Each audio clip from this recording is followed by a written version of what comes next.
What's going on, everybody? Welcome to the Awesemo.com NBA Deeper Dive. It is Game 4, Warriors, Mavs.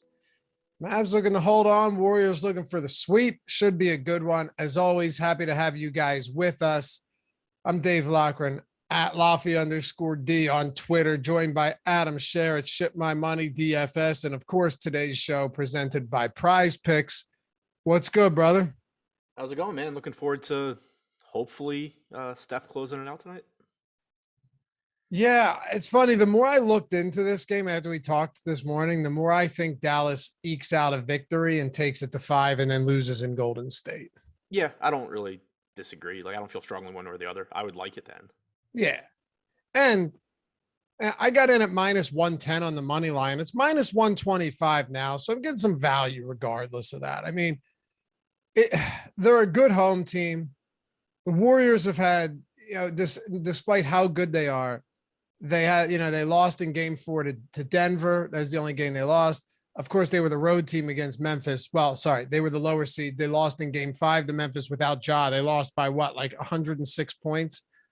So it's not to say they can't lose games here, but I do expect it to be close, which means that we probably once again are looking at, insanely condensed rotation. Even if you're Dallas, like what would it take for them not to play their starters in the fourth? It would take Monty Williams' sons in Game 7 against Dallas to not have your starters out there in the fourth. Right. Yeah. I mean, like I know somebody on the show this morning in chat had asked like who would be on the floor in a blowout for Dallas if Dallas was up 20, and I didn't catch the if Dallas was up part of the time, and I was just like Luka Doncic, Reggie Bullock. Yeah, right. The same guys if it's close. If Dallas is up 20, they're probably still out there, honestly. Yeah, I agree. Like Golden State, I think it's one of these situations where, okay, yeah, if you're getting the shit kicked out of you, then maybe, you give these guys a break because you're coming back to Golden State in Game 5, but or to Oakland. But yeah, I don't know, man. I think we get a close game. The spread tells us that we should. That's as much as we can do, right? Minus 1.5. Mavs, small favorites at home. Minus 125 on the money line. So I don't know. I guess ultimately when you look at a game like this, you just have one player that's so much more expensive than everybody else. Yeah, for sure. And I mean, he clearly projects the best, but he's getting so expensive now that it does really affect your roster construction. The one thing that still makes it, I think, relatively easy to get to him is not only do you still have Moses Moody at 1K opening up plenty of value, but now we don't know exactly what Golden State's rotation is going to look like without Otto Porter, but chances are it includes at least one of Kuminga or Toscano Anderson, who are also 1K. So you get back to having, even though they're not great value options, just minimum priced guys that are likely to at least see the floor. Way too legit. Lafayette has a better chance of hitting the lotto than Chizo getting 1 minute of play. I would love to hit the lottery, man. You ever play Powerball? I have. I mean, I don't do it regularly. No. I only say that because I used to, and there's just, you can't win. I can't even get a number anymore. I think they added 10 numbers to it, which I swear they did. Maybe someone that is proficient in knowledge of Powerball can tell me, but I'm pretty sure they added 10 more numbers to it.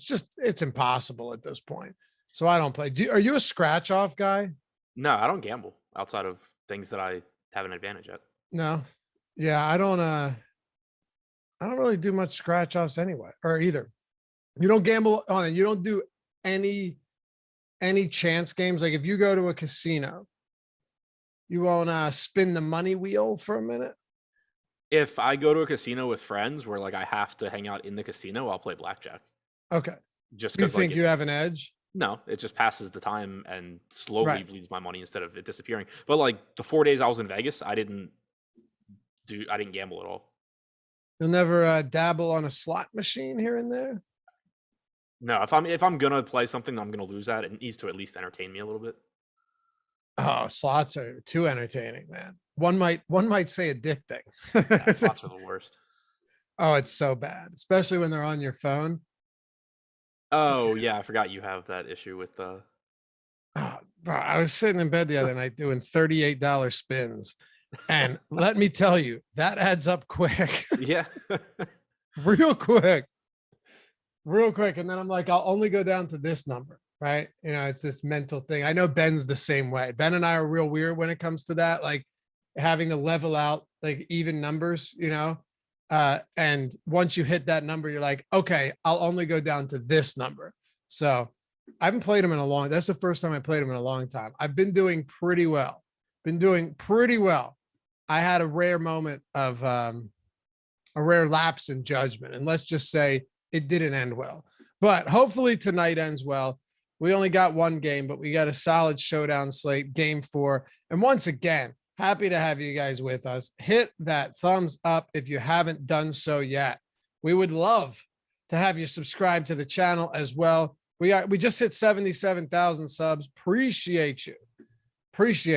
And but I mean, look, 77 likes on 600 viewers right now. I love that we have 600 already. We're only 8 minutes in, but let's get that number up as high as we can straight out of the gate. Takes 1 single second of your life, and you will not regret. If you do regret it, just unclick that thumbs up. We'll gladly refund your misery here on the Deeper Dive. And if you want to join, hit join down below. Get the free super chats each month, the custom emojis, the sweet badges. We got some Carlos iced up with the 1-year badge. We'll always prioritize your questions and comments along with our Discord members, or Jordan Klein. We could just wait until Jordan Lockhart pops his head in and gifts another 100 memberships to the community. Because that dude is just, I mean, it's the Awesemo Santa Claus. Like I said this morning, he's the way Adam is at a strip club is the way Jordan Lockhart is in our Awesemo chat with free memberships. All right. Do you spray bills?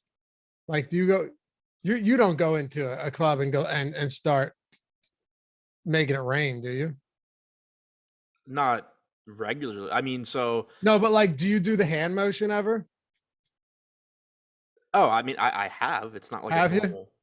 So in the Dude, you and I live such different lives, man. in the strip club that's like a few blocks up from me, the one from the Wire, VIP is like upstairs overlooking the stage, and so it's kind of like a balcony, and it's fun to do from up there.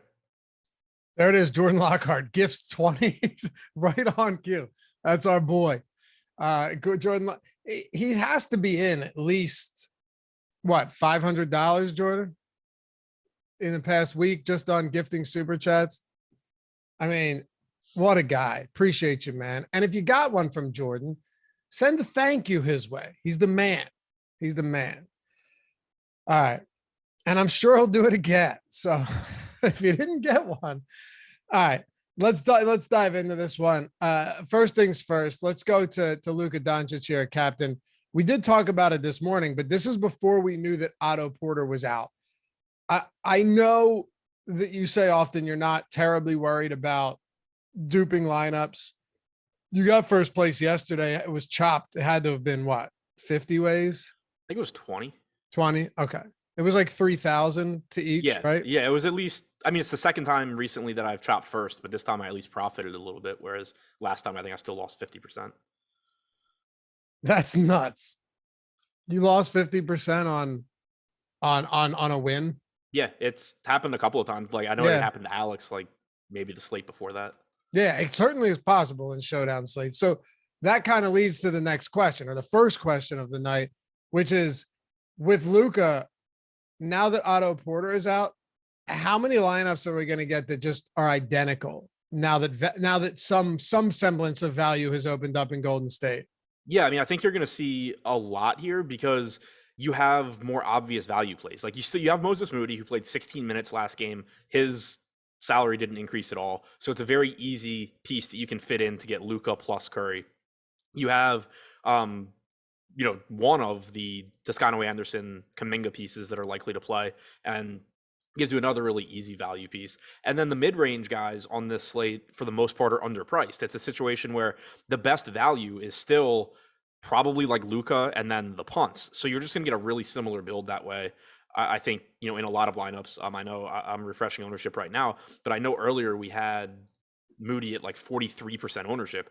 And it's really hard to think Moody is any lineup that doesn't have Luka. So 45% now. So yeah, I expect there to be a lot of overlap tonight just because like most pricing is still tight, but then there's like very obvious plays that are a little bit underpriced. All right.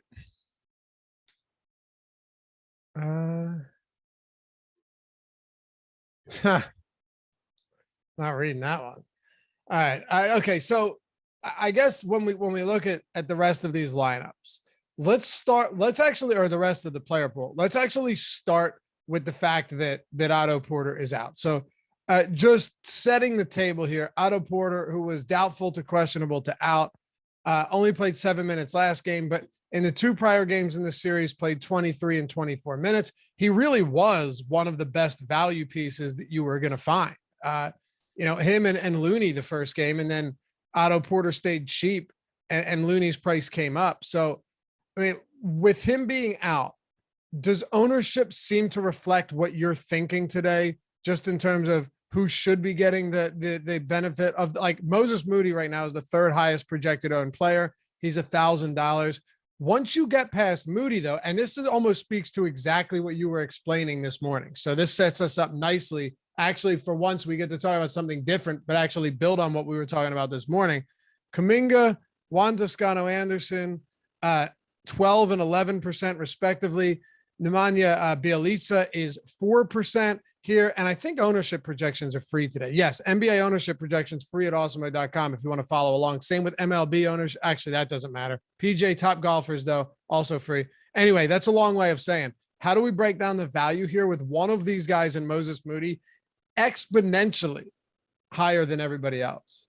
Yeah, so I think it makes sense in terms of like, if you were playing cash or something, Moody would be the first guy that you went to, just because the chances of him playing, you can be more confident that he steps on the floor than you can individually Kuminga or Toscano-Anderson. But from a tournament standpoint, I think the gap is too big because, yeah, you could certainly just guess wrong on Kuminga, Toscano-Anderson, and there's no guarantee either of them play, but I think it's likely that one of them does, especially because Golden State's up 3-0. If they were down, then I would say, like, yeah, they might just run like a 6.5 man rotation. But since they're up, I think it's likely that they try and win this one without just running guys into the ground unnecessarily. So it's a situation where, yeah, there's risk in either one because they may not play, but collectively, one of them probably plays. And they're both much better on a point per minute basis than Moody is. So even if you get a situation where, let's say, Moody plays 16 minutes and Kuminga plays 8 to 10, or Toscano-Anderson plays 8 to 10, they're going to project pretty similarly, and you're getting a massive ownership discount. So that's a spot that I think I'll be looking to attack in tournaments where you're still probably going to be duped on those lineups. Like if you build a lineup that is, Luka captain, Curry, Moody, and then whoever else fits in. If you just swap Moody to Kuminga or Moody to Toscano-Anderson, you're still going to be duped. Yeah, but you're not going to be duped nearly as much as the Moody lineup is, and you have a pretty similar expectation. Yeah, there's no doubt people are going to do just 1-for-1 swaps with Moody. There's no question. Whether you're hand building or you're crunching lineups, it's going to happen. But what I think is really interesting about Kuminga is this guy could play 7 minutes and still have twice as many fantasy points as Moses Moody, who could play 15 or 16 minutes. Right, exactly. Like regular season and postseason, Moody has averaged 0.68 DraftKings points per minute. Kuminga's at 0.96. Toscano-Anderson's at 0.83. Those rates are probably going to go down the more postseason minutes you get, just because you're talking about more minutes alongside Curry, more minutes alongside guys that are clearly better than them and not giving them the ball. But that's especially important for Moody because he doesn't do anything really. Like he has a 14.8% usage rate, 6% assist percentage, 7% rebounding percentage. At least with guys like Kuminga and Toscano-Anderson, you're getting some rebounds. Toscano-Anderson has an 18% assist percentage. Kuminga's got a 23.5% usage rate. So they don't need to play as many minutes as Moody to project similarly. No, not at all. And Moody will get some minutes with Curry off the floor, but I mean, all of his minutes are going to come with probably two of probably Wiggins and Thompson out there. So yeah, I don't know, man. I think this is the most interesting spot to really dig into, because what if you were to take the lineup that shows up most often and it has Moody in it? Actually, let's see. What would that be if you're using if you're using the Awesemo projections right now? If you can't pull it up, I can do it real quick, but usually you're there before I am. Just curious, if you were to pull it up, what is the top lineup right now? Could you, because Moody's going to be in it. So could you swap out Moody, and then could you take maybe like one of these 68 or 7K guys and move like a Dinwiddie or Finney Smith and move that down to a Reggie Bullock? Because then you're getting an interesting build for sure. Assuming that Moody is also swapped with someone like Kuminga. Yeah. So in Alex's top projected, it has Moody. It's the same one from earlier. Luka, captain, Moody, Kleba, Looney, Green, Wiggins. So like, sure, you can swap Moody. For me, because I think I just gave a little bit more to Looney. Kuminga / Toscano Anderson, because I don't know which one's going to play, but I want to make sure I'm getting to some of both of them in tournaments, and then just not playing them together. I had it. My top projected lineup had Luka and Curry with one of those guys plus Moody. So I mean that one would get a little bit more difficult to swap away from. I also don't love the idea of having the double punt, but that is what took down the last slate, so it's not like it's a crazy idea. It's interesting though. You said Looney's in that lineup now. In Alex's, yeah. Yeah. Oh yeah, this morning was Finney Smith. You're right. Yeah. Yeah, that's the second one. It's by like 1/10 of a point. Hey, I'm okay with it. I like guys that actually score points when they're on the floor. Yeah. Guys that produce fantasy points are typically better than ones that do not. I'm honestly not saying they're that far off, of course, but yeah, Looney, even at that price, is still getting 40%. There's a lot of these guys that are up there. So, with that lineup, what are some things that you might do? And I know you're crunching and hand building, but you're a sharp enough fella to be able to improvise here for some of the hand builders.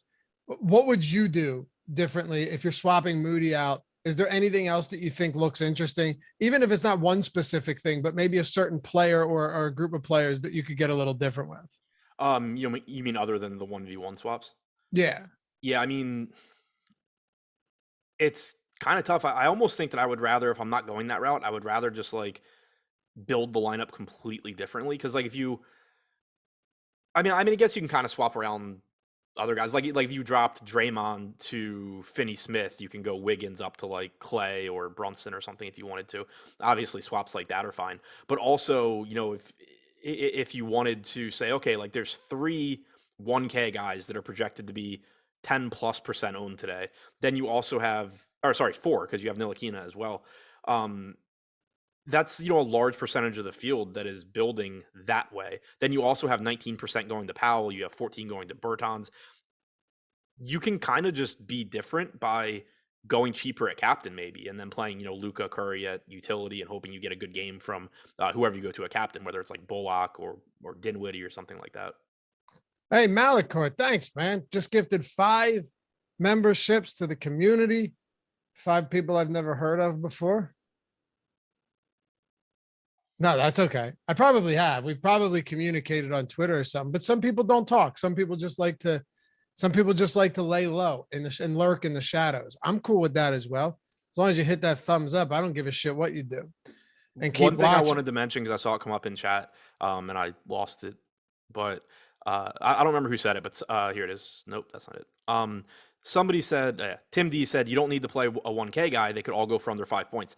That's true. I agree. You don't need to play a 1K guy. But the thing that I would add on to that, and what you want to think about, it doesn't really have to do with those guys. It has to do with how many points Luka Doncic and Steph Curry specifically score, especially compared to like the mid-range guys. If you go back and look at the winning lineup from the last time these two teams played, it had Moody and Bertans, who combined for like 11 points between the two of them.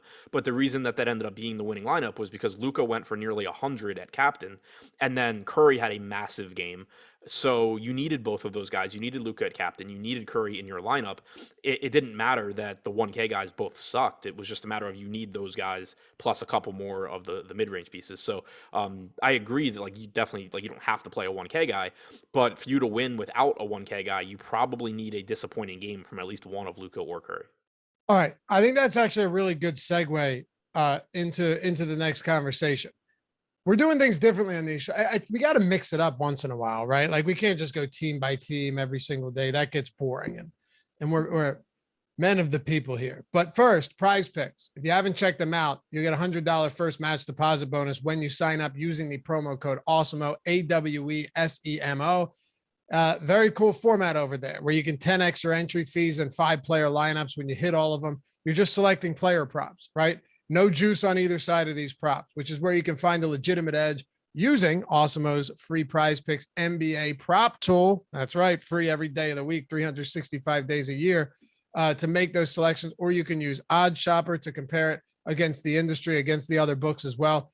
But it's nice. You're just building lineups, whether it's 2, 3, 4, or 5. If you hit 5, you 10x. Unlike traditional parlays on other books, if you hit 4 or 5, you still 2x your money.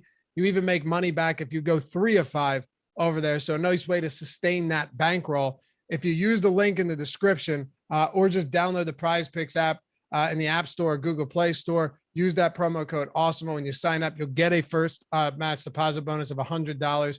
There's no sharks, optimizers, mass entries, anything like that over there. Just daily prop-based contests and some money to be won, and the free NBA PrizePicks tool. And you can do multiple sports. They have a million sports over there.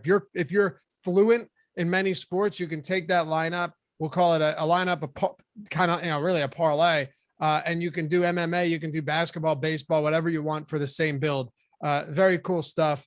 Check it out over at prizepicks.com or download it in the App Store or the Google Play Store. PrizePicks, sponsor of the Deeper Dive.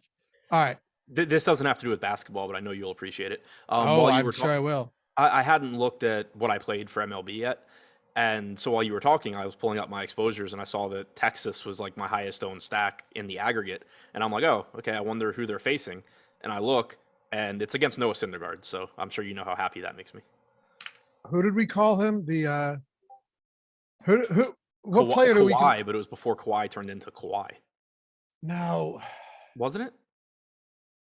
No. What? No, we compared him to another player. It was a basketball player, right? Yeah, it was that. Yeah, it couldn't have been Kawhi. It was somebody that people think is really good that isn't. Yes, because Kawhi is really good. So yeah, but there was that stretch where it was Kawhi, because there was a stretch where Kawhi was always like, yeah, that's what it was. Because Syndergaard's good too, or was good too. Yeah, but that's what it was. Kawhi was always like 10,000 or 10.5. Yes, it was the price. It was the price point. Yeah, you're right. It was the price. Like he would always be like egregiously overpriced. Right. It was Kawhi, huh? Okay. Yeah, but it was a pricing comparison, not a talent. Yeah, it wasn't a skill comparison. That's why I was confused by that.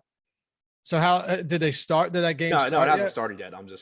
I figured you would understand how happy that made me that I looked and just naturally had jammed in a ton against Syndergaard. Yeah, absolutely. We have our history with that man for sure. For me, it was always Francisco Liriano. I mean, he's the type of guy that if he pitched, you couldn't turn it on. Like you just have to come back later and see what happened, because he could. You remember when Liriano would deal, he would deal, but then there were other starts where he would start the game out with like 10 straight balls and knock it out of the second inning.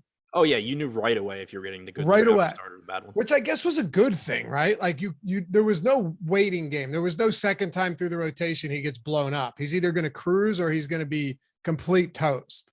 And yeah, Liriano is that guy that would drive me nuts. Anyway, let's talk about. Somebody said we should play head to head for each other's jerseys. Well, considering I gifted Adam that Sean Taylor jersey, that doesn't make much sense. I'm kind of free rolling there. Yeah, no, I loved that jersey.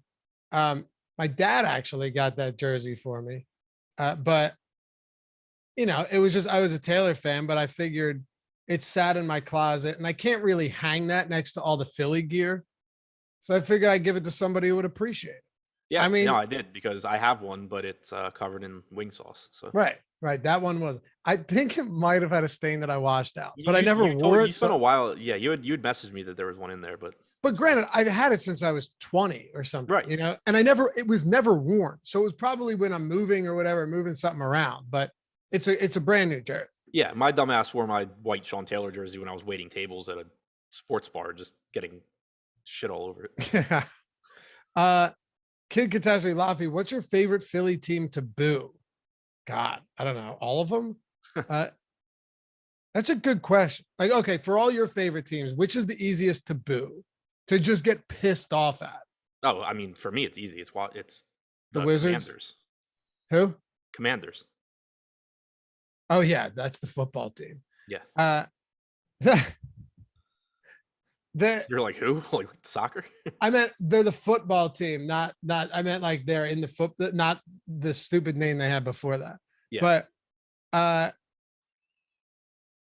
yeah, it was it's got to be the Eagles, I think.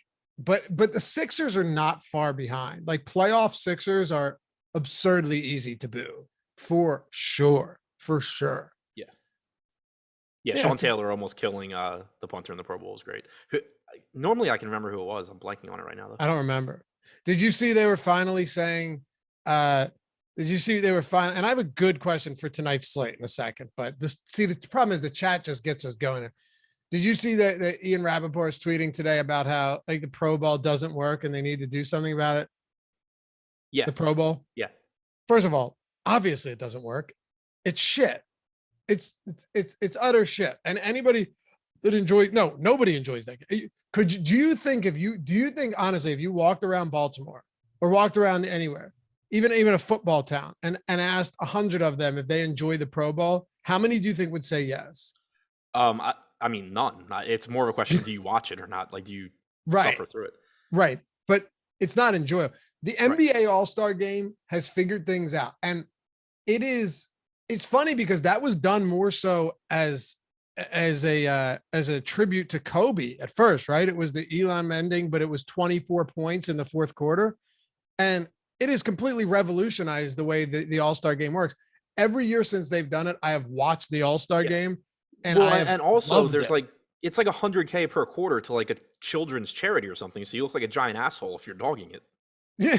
I mean, I don't care. I don't care about that. Like, if I don't think it's good, I'm not going to be like, oh, no, but I'm saying for the players, like in addition to more dogging. Oh, you're saying if you're just out there dragging your ass. Right. Yeah. Like they still don't play defense except for, at the end, but like you just look bad if you're like coming down the stretch of a quarter playing for like $100K for some charity and you're just like doing dumb shit. I thought you were saying that I have to like it because money goes to charity. I was like, no, I was saying they kind of put the players in a position where they look like assholes if they don't at least try somewhat.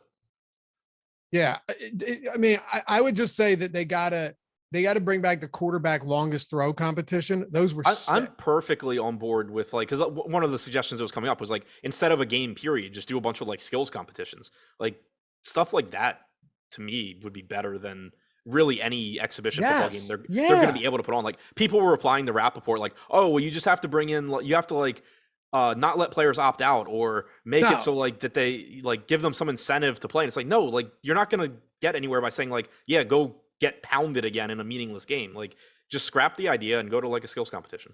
Yeah. Oh yeah. Patrick Mahomes is in the Super Bowl, but you force him to play in the Pro Bowl. What are you, stupid? I mean, that's absurd. No, do 6 skills competitions. Brandon Dubner, I don't care about charity. It's a quote, apparently from me. No, I donate to charities. But you're not going to convince me to watch something because it's for charity.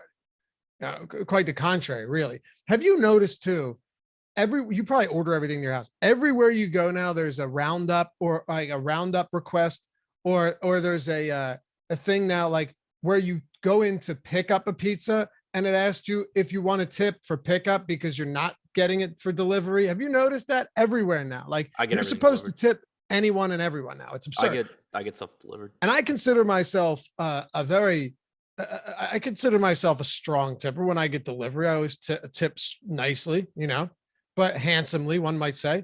But it is insane, dude. Next time you go out, just anywhere, notice that every single register now is asking you for more money. It's really out of control. Yeah, I mean, I can't think of a specific example. Like I have seen that, and I do dislike it because like whenever there's like a tip line, I always feel like obligated to tip, no matter what it is.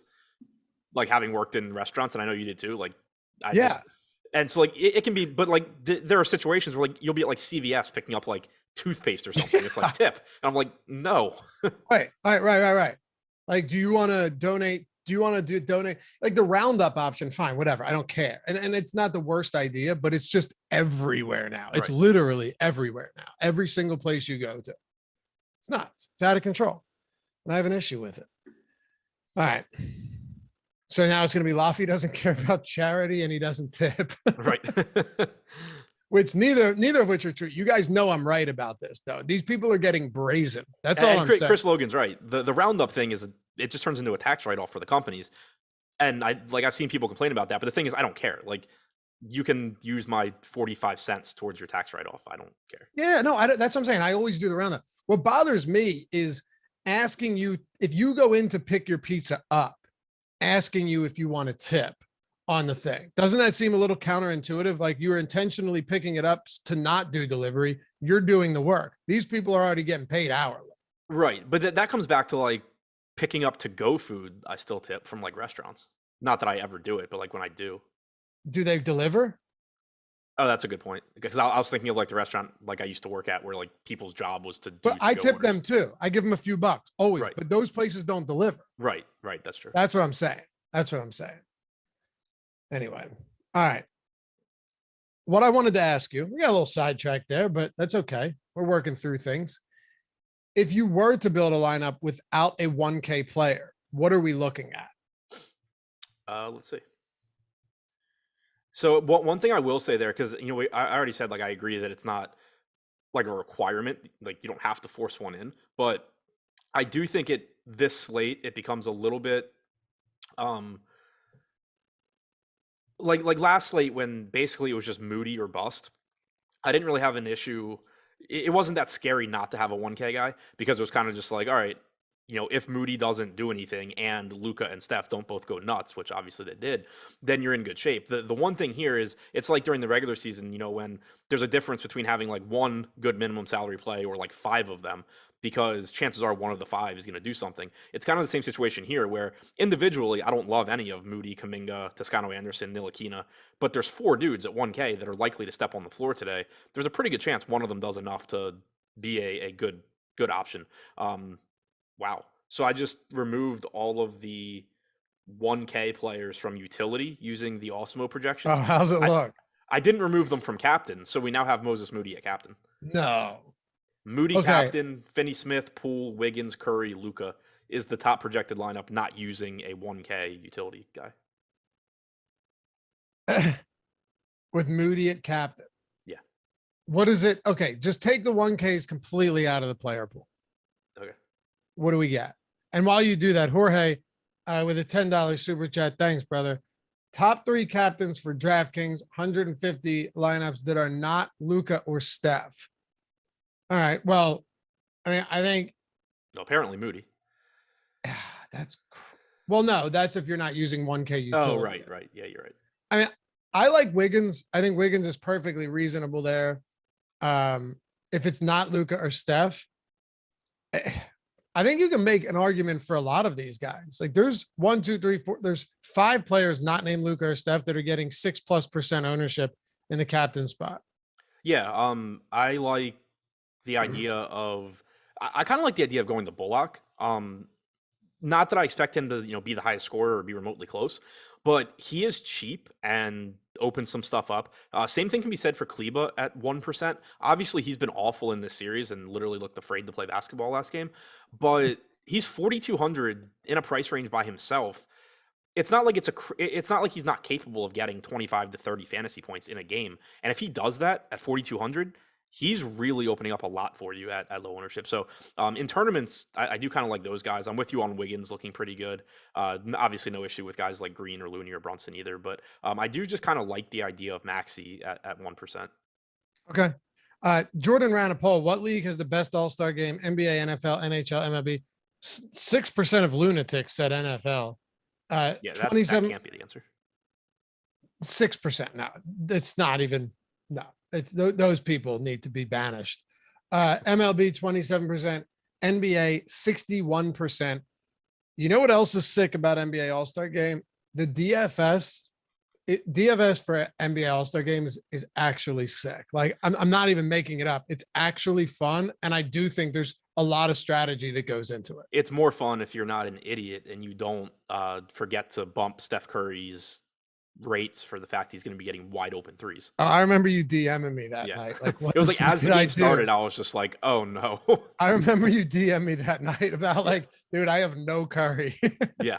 Yeah, That but is it was literally actually, as the game locked, I was just like, you gave Steph his usage, but you didn't account for him just taking practice threes the entire game. yes, that is how Josh lost the lip tattoo bet that he's about to get in a Right. couple of weeks. Against me, we both built lineups for the All-Star game. Yeah. Manny C with the super chat. Awesemo, best in the business. Thanks, brother. Appreciate you. And then Sean Kaiser's thoughts on Damian Lee instead of Moody. Adam, thoughts on Damian Lee instead of Moses Moody? Yeah, I mean, I tried it last slate, just kind of hoping that it would work. It obviously didn't. My concern is that I am pretty confident that Moody is playing ahead of Lee. Um, so it's like I'm not going to say you can't do it. Like you're getting 45% ownership to Moody, you're getting 2% to Lee. I would say that just based on those odds, like there's some chance that Lee plays today. Even though I'm not expecting it. But also, like, there's the chance that this game goes to garbage, that it's a blowout and Lee just beats Moody in the fourth quarter or something. So there is a path to him getting there. It's not something I feel confident in at all because, like I said, I do feel pretty strongly that Moody has solidified his spot in this rotation. All right. Is that it, Jordan? Is that it for super chats? All right. FTS, great job, guys. Not even live before like, and I'm stoked. Y'all have me lost in the sauce. Hey, man. Hey, appreciate it. We're having fun here. Hit that thumbs up. Almost to 300 likes, too. We're doing numbers today. We're putting in work. Gordon Powell says 45% Moody. Oh, my God. Yeah. Agreed. I am 100% with you on that, dude. I think both you and I, and even Gordon, could agree that I get why he's getting a lot of ownership, but how much of a reactionary response is that? And for someone like yourself, you and I have been going back and forth on this off shows about how the recency bias in these playoff games is so insane right now. Like this isn't to say that he can't get those minutes, but I definitely think being, 4 times as popular as Kuminga seems crazy. Right. The issue there and what is happening is that people. So the reason that like DFS in general and NBA DFS specifically has gotten much harder over the years is that there's more and more good projections readily available and more people using them and knowing at least how to crunch optimal lineups even if they don't do anything more sophisticated. But the reason and the issue where there's an issue in that is an example like this where let's, for the sake of argument, say Moses Moody is definitely in the rotation. I think he's very likely. I don't think it's 100%, but let's just say he's definitely in the rotation, right? He's going to get those 16 minutes that he got last game. That gets him on average, let's say 7 or 8 DraftKings points, like a half a fantasy point per minute. So that's going to be you're going to get that 7 to 8 point median projection. With Kuminga and Toscano Anderson, from a median projection standpoint, you have to account for the fact that we don't really know which one of them is going to get minutes. So instead of saying, okay, well, we're going to give 12 minutes to Kuminga and 0 to Toscano Anderson, it's more like, all right, well, we'll give, I think what I did was 8 to Toscano or 6 to Toscano Anderson, 6 to Kuminga, or 6 and 4, something like that, where you're kind of splitting it up to account for the fact that there's not a certainty over which one of them is going to play. So what happens if you're just using projections and not accounting for any of that context or nuance is you're just jamming Moses Moody into every single lineup where you need a 1K guy because his median projection is higher, even though if you had a guarantee on which one of Toscano Anderson or Kuminga plays, they would project higher than Moody. So that's why I think there's a huge advantage in going to one of those guys instead, or both of those guys. For sure. And Prodigal said, Steve Kerr said Moody earned his playing time. It's not reactionary. Yeah, and Scott Brooks said he needed to give Marcin Gortat fewer minutes for 3 straight months. Do you remember that when he was trying to kill him? Yeah. And no, I mean, I agree. It's not reactionary in the sense, I do believe Moody is fully in the rotation. This isn't Me too. This isn't Moody played. Lee played the first half, Moody played the second half, and I personally liked the way Moody looked, so I'm deciding that he's going to play the whole game. I do believe he is in the rotation, but he's still not a good point per minute guy. And one thing I will mention too, Gordon said that Moody hasn't scored more than 3 fantasy points. Moody's played 1.5 games. He played the second half 2 games ago, and he played last game. So Don't look at those point totals, but he is not a good point per minute guy. So you're certainly not expecting him to do really well here. I agree with that point. Yeah. No, what I mean by reactionary is that you just assume that he's going to be the primary beneficiary and he's going to get big minutes, which then he needs to produce. 0.68 fantasy points per minute in the postseason thus far. It could certainly be worse at $1,000. He's played 7 games in the playoffs, I think.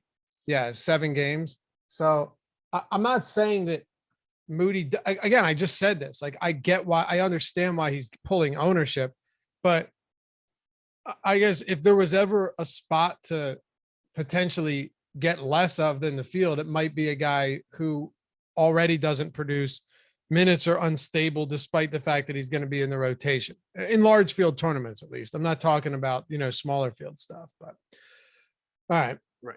Yeah. And I mean, I guess like just to illustrate the point. So right now I have 16 minutes going to Moody, and I gave 6 to Kuminga, 8 to Toscano Anderson, because I do think Toscano Anderson's more likely than Kuminga to play, but I don't feel very strongly in that.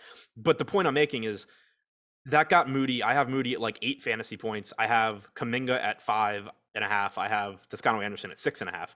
If I give 14 minutes, so like between Kuminga and Toscano Anderson, that's 14 minutes.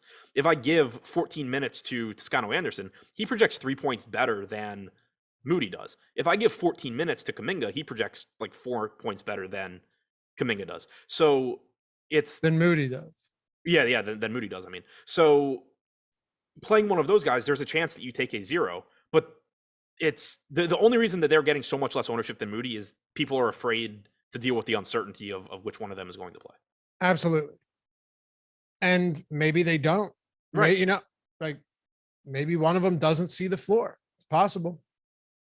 I mean, it's also possible that Moody finishes with 4 fantasy points and Kuminga doesn't play, and it's only a 4-point difference, and it still does. I mean, it's not going to help you, right? But it might not destroy you either. So yeah.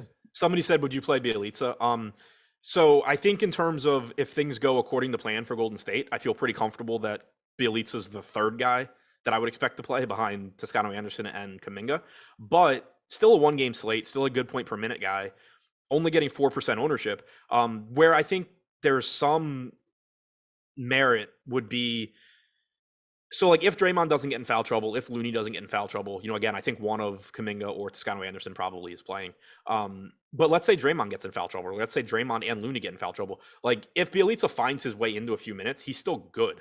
So he's definitely not somebody that I'm building my, building around. But I would say that there's probably, even though you're very frequently going to get 0 from Bjelica, between garbage time potential and foul trouble equity, like the payoffs for the very rare time that he actually does something is still pretty high. So I don't hate it. Just, be prepared to take a 0 a high percentage of the time.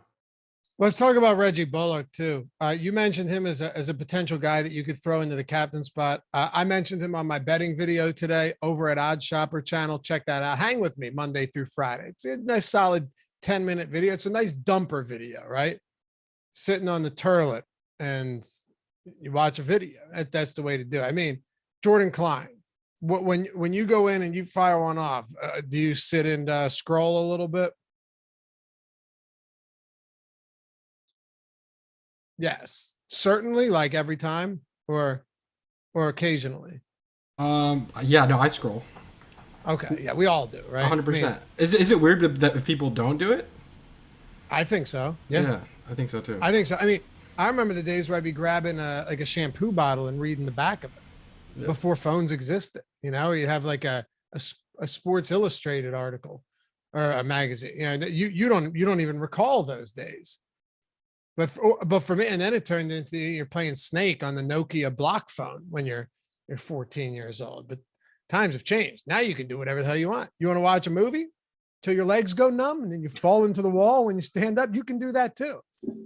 Point being, I don't remember what the point was, as a matter of fact. I have no idea. Oh, the videos. Yeah, you just sit down, fire one off, watch a quick video. But one of the spots that I like a lot today is Reggie Bullock over 3s. We have him projected at 3.1. on Odd Shopper. It's at 2.5 at -130 on BetMGM. Last I looked on Pinnacle, where you have the sharpest odds, it's -160. But if you haven't signed up yet, BetMGM, and you want free money, right? Everybody likes free money. DFS is tough. Sports betting is difficult. And there's no DFS sites out there anymore that you guys probably haven't signed up for, to where you're going to get a bonus. And a lot of them are giving you like shit drip bonuses. At MGM, $10. If you deposit $10 using the link in the description, or the one that Jordan is going to or already did, just do it one more time. Throw into chat for BetMGM, right? Deposit $10 when you sign up. Bet any team to win tonight. So bet the Warriors or bet the Mavs to win tonight. Doesn't matter who. Either one of them hits a 3, and that 10 becomes $200. It's free money. These books are trying to get your business, just like when DFS, because sports betting legally is still relatively new.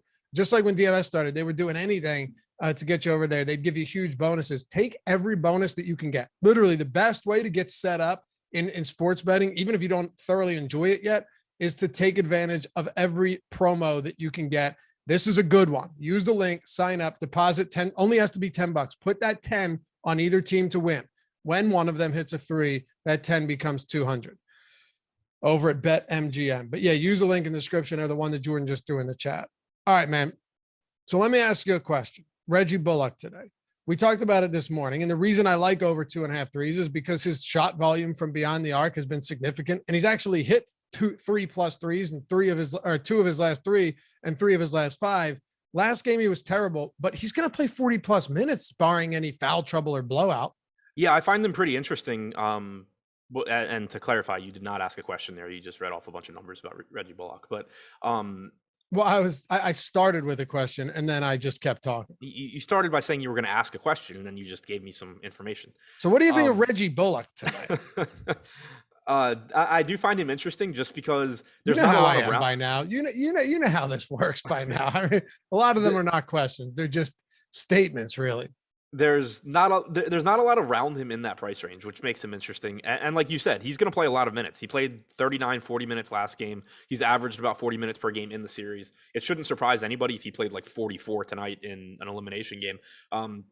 But the guys that the mid-range guys that you really want to get to. So not talking about Luka, not talking about Curry, but your Jalen Brunson, Andrew Wiggins, Draymond Green, however you feel about him, Kevon Looney, however you feel about him, Jordan Poole, Klay Thompson, like those, the guys that are actually exciting, Spencer Dinwiddie, the guys that, you think about and say like, oh, they could, Draymond could put up a 10-10-10 triple-double. The other guys could all have big scoring games. But they're more expensive than Bullock. Bullock's just at this price where like the next closest guy going up is Finney Smith for $800 more. The next closest guy going down is Kleba for $1,600 less. So he's going to just fit into a lot of lineups and be useful there. But I'd kind of mentioned him earlier too as a potential captain option, which I haven't built lineups. I don't know how much I end up doing it. It's not like, you're ever going to be excited about it. But if you go Bullock at captain, I would expect that you can get some pretty different builds where you have a lot of upside elsewhere in your lineup. Just now I'm crunching the top 100 projected lineups with Bullock at captain. They don't project that well, but you can get Curry and Luka along with Wiggins, Green, or Poole, Finney Smith. This is all still with Moody. If you don't go Moody though, you can still get Luka, Brunson, Finney Smith, Looney. Like you can get some different builds that way. So it's not something that I think I'll do a lot of, but I do think some of the builds look pretty interesting. Yeah, I do too. Medicaid 420. Don't see the link. It's in the description, the BetMGM link. Or Jordan, just put it in one more. Are you putting in the right one? I'm assuming you are, right? All right. Let's see. Let's just make sure. Make sure this pops up. Okay. So Jordan said exclamation. Okay. BetMGM offer. We don't have anything that can direct straight to MGM. If not, it's cool. I mean, we have that like this it goes to our site and then just click that banner and then you should go directed right to. Oh, gotcha. Okay, so all you got to do is make one click anyway. Yeah, okay. It's 2 Good clicks. Stuff. Kind of. Yeah, but I'm saying after you're there, it's 1 click. Yeah, okay. So 2 clicks. You move your fingers twice. You're in. Free $200. Let's hit some super chats. All rat 14. Thoughts on Bertans? Better than the 1K guys? Yeah, that's a good question, man. We should probably talk a little bit about Davis Bertans. Yeah. Individually, I would say yes. Collectively, probably not. And so by that I mean, like, if everything were equal, would I rather have Davis Bertans or Moody? I would rather have Bertans. But when you take the whole group of Moody plus Kuminga plus Toscano Anderson plus Ntilikina, there's a pretty good chance one of those guys does similar to Bertans. But the one thing that I do like about Bertans as a value option is, one, he's not getting a lot of ownership. He's only at 14%. And then I'd said it this morning, and I said it before the last game. One thing that I do like there, and it's something that I like about Toscano Anderson / Kuminga as well, is his job is to do something that is conducive to fantasy. Not that he's been great at it, but when Davis Bertans is on the floor, his job is to go out there and knock down 3-pointers. If he does exactly what Dallas would like him to do, he's going to go play his 12 minutes or so, knock down 3 or 4 threes, and be one of the best point per dollar plays on this slate. Yep. When you talk about somebody like Ntilikina or Moses Moody, his job is to go out there, their job is to go out there, play some defense, stay the hell out of the way, and if somebody happens to pass them the ball, then take the open shot. But you're not... Golden State is not going into any game saying, like, Moses Moody could be the X factor that gets us there tonight. Davis Bertans could be the guy that, gets hot and keeps them in the game. So that's the one thing that I do kind of like about Bertans as a value option, is just that he can conceivably play his way into more minutes. Like, if Davis Bertans just comes out and knocks down 3 straight threes, are they really taking him off the floor, or are they going to let him play a few more minutes at the expense of, like, Kleba? We've actually seen it before where they didn't take him off the floor. Right. Again, there was a game against Utah where he got hot and got the minutes over Maxey and over Dinwiddie. Now, is that the most likely scenario? No, of course. I don't think either you or myself are saying that it's the most likely outcome, but could he get 18 minutes, 19 minutes? Yeah, he's done that 1, 2, 3 times in the postseason. So it's certainly possible. Right. It's just like if Moses Moody knocked down 4 straight threes, he might get more minutes too, but Moses Moody's like never going to be in a situation where he takes 4 threes, because that's not what they want him to do. Bertans, at least has that small chance of success and playing his way into more minutes. Yeah, absolutely. Maxey's in a weird, just in a super weird tier. You talked about Kleba earlier, but do you think he could be a guy that is a necessary piece of lineups tonight? Yeah. Okay. I actually really like Maxey, not in the sense of like I'm really confident in him, but just like I was saying with Bullock, there's nothing else around him at that price point. Without Otto Porter playing, Kleba at 4,200, the next closest guy is Bertans at 2,600. So he's a lot less, but also likely to play, half the minutes, if not less. And then going the other direction, $1,600 up to Reggie Bullock. So he's just, I think, can be really useful getting into lineups. And he's someone where you're not it's not like he still has basically no floor. I think he's shown that, but it's not like you're just putting him in there and praying he gets hot. Like, if he can avoid foul trouble, he's likely to give you 26 minutes or so. And we know he can knock down several threes and, be a good option. If he had played well so far in this series, he would be a hell of a lot higher owned than 30% on this slate at that price. Absolutely. Somebody has no thoughts of a Boban possibility. He would get eaten alive in this matchup. I mean, if Boban plays, it has to be that like the game is out of hand with 2 minutes left and they just want to give the fans a treat. Give him a treat. I mean, you're right. I mean, he is a treat. He is. The man watching him, it's a fun time. He's played 6 minutes in the postseason though. So no, I don't anticipate any Boban Marjanovic. Jordan, any other super chats I missed? That was it? Okay. All right. We got Live Before Lock coming up next as well. For those of you that are looking to hang around, which you should, Greg Ehrenberg, Eric Lindquist taking you up to lock and 30 minutes through it. And don't forget, you want a month of Awesemo Plus Platinum, 50% off literally everything on the site, every sport out there, all the best tools that you're going to find across the board. Even if you don't know these sports well, these tools are still going to help you greatly. Just use the promo code NBADD, like deeper dive, all caps, all one word, NBADD at awesemo.com/join. I mean, it's an incredible deal. If you've been waiting to get in, waiting to dip your toes in the water, here's a good way to do it with a $45 discount out of the gate. So NBADD, and join the Discord chat if you do it. Great community, but also the premium office hours where you got guys like Steve Buzzard and so many other pros at Awesemo answering your questions, helping you better your game. All right, here's the most fun question, as always. We talked about like Bullock being a potential captain if it's not Luka or Curry. Among Thompson, Brunson, Wiggins, Green, Poole, Looney, Dinwiddie, Finney-Smith, before you get that drop off down to Bullock, which of those guys do you like most in the captain spot in large field tournaments? So Wiggins at 7%, Brunson's at 10. I think Wiggins, he's a little bit cheaper than Brunson. He's a little bit lower owned. He's likely to give you 40 minutes or so. He's playing really well. He's rebounding well. He's scoring enough. Brunson certainly gives you a high ceiling too, as like the second highest usage guy. But the fact that he is a little bit more popular and a little bit more expensive, Wiggins would be my answer there. Okay. Oh, it's Rim Pack on Live Before Lock. All right, Rim Pack with Greg. Yeah, Rim Pack today and tomorrow. No Eric. Ryan Patnaik, our guy.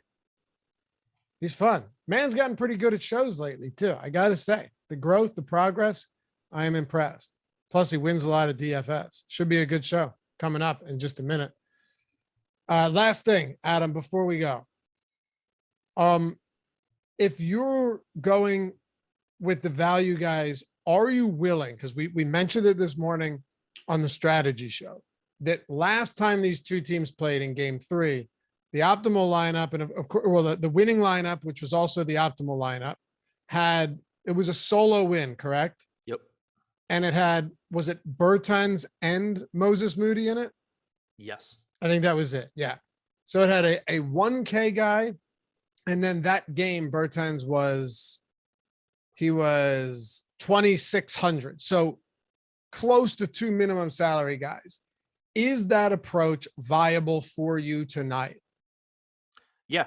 And it goes along with the super chat we just gotten that said, would you line up together Moody and Toscano Anderson? Perfect. Look at that. Yeah. Like, I mean, yes, I'm not saying it in the sense of like, yeah, that's the secret to the slate. Like that's the best combination. I'm super excited for it, but yeah, that's perfectly fine because Moody is likely to get his minutes one way or the other. And then if you get a situation where Toscano Anderson, who subbed in when Porter got hurt in the first half last game, but didn't play at all in the second half, say you get a situation where Toscano Anderson plays 10 to 12 minutes, very, very easily, you know, they can do enough where if Luka has a big game and Curry has a big game, you know, they do enough that's all you really need. All right. It's 8:00. It's bittersweet for a couple of reasons. One, love doing these shows with you guys. But two, we have 465 votes on a poll asking about all-star games and 340 and 342 likes.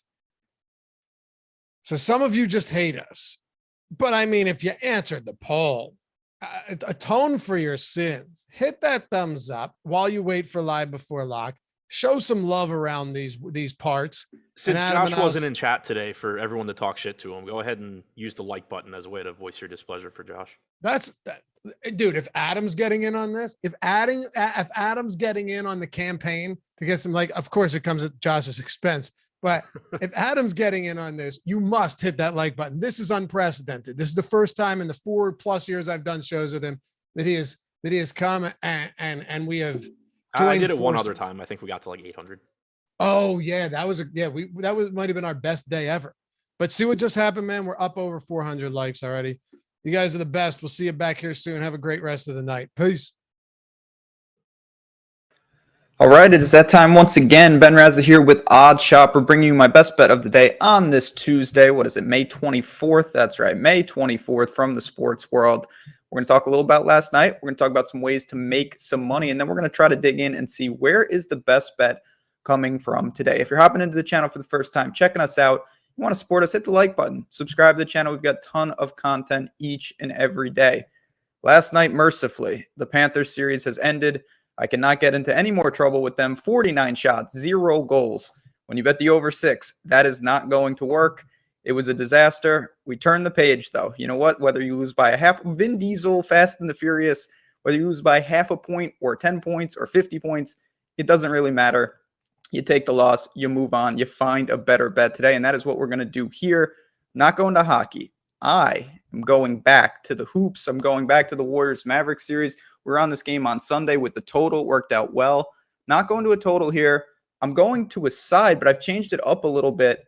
I'm going to take the Mavericks in the first half, laying a half a point. So I do think that the Mavericks win the first half. So let's talk a little about why I am putting my money there and why I didn't take the game itself. So we all know Dallas, tough scene, down 3-0. It's a matter of when, not if. They're taking so many three-pointers. They had another terrible shooting night in game 3. Just cannot get it going, even at home. Dwight Powell is giving them nothing. Their bench isn't giving them much. Dinwiddie a little bit. And they're logging major minutes. And now I'm going to start to dig in of why I wanted to go to the first half versus the game. I think part of the reason that they are struggling could be a depth issue. DFS and Bullock are playing 40-plus minutes in 2 straight games. Luka's around 40. The Warriors have a much deeper rotation. It could be shrunk a little tonight. Otto Porter is trending doubtful. He may play, but it looks like he's probably going to sit. And right now, I look at this situation. When you take that many threes and you are wearing down, I think that that does lend itself to maybe some fast starts and some fading late. And the evidence is there. So Dallas in the first half hasn't been bad at all. They won one of the first halves. They were down 1 in game 3. Game 1 was a disaster all around. The problem.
The Awesemo NBA Live Before Lock show. It is the Golden State Warriors, the Dallas Mavericks.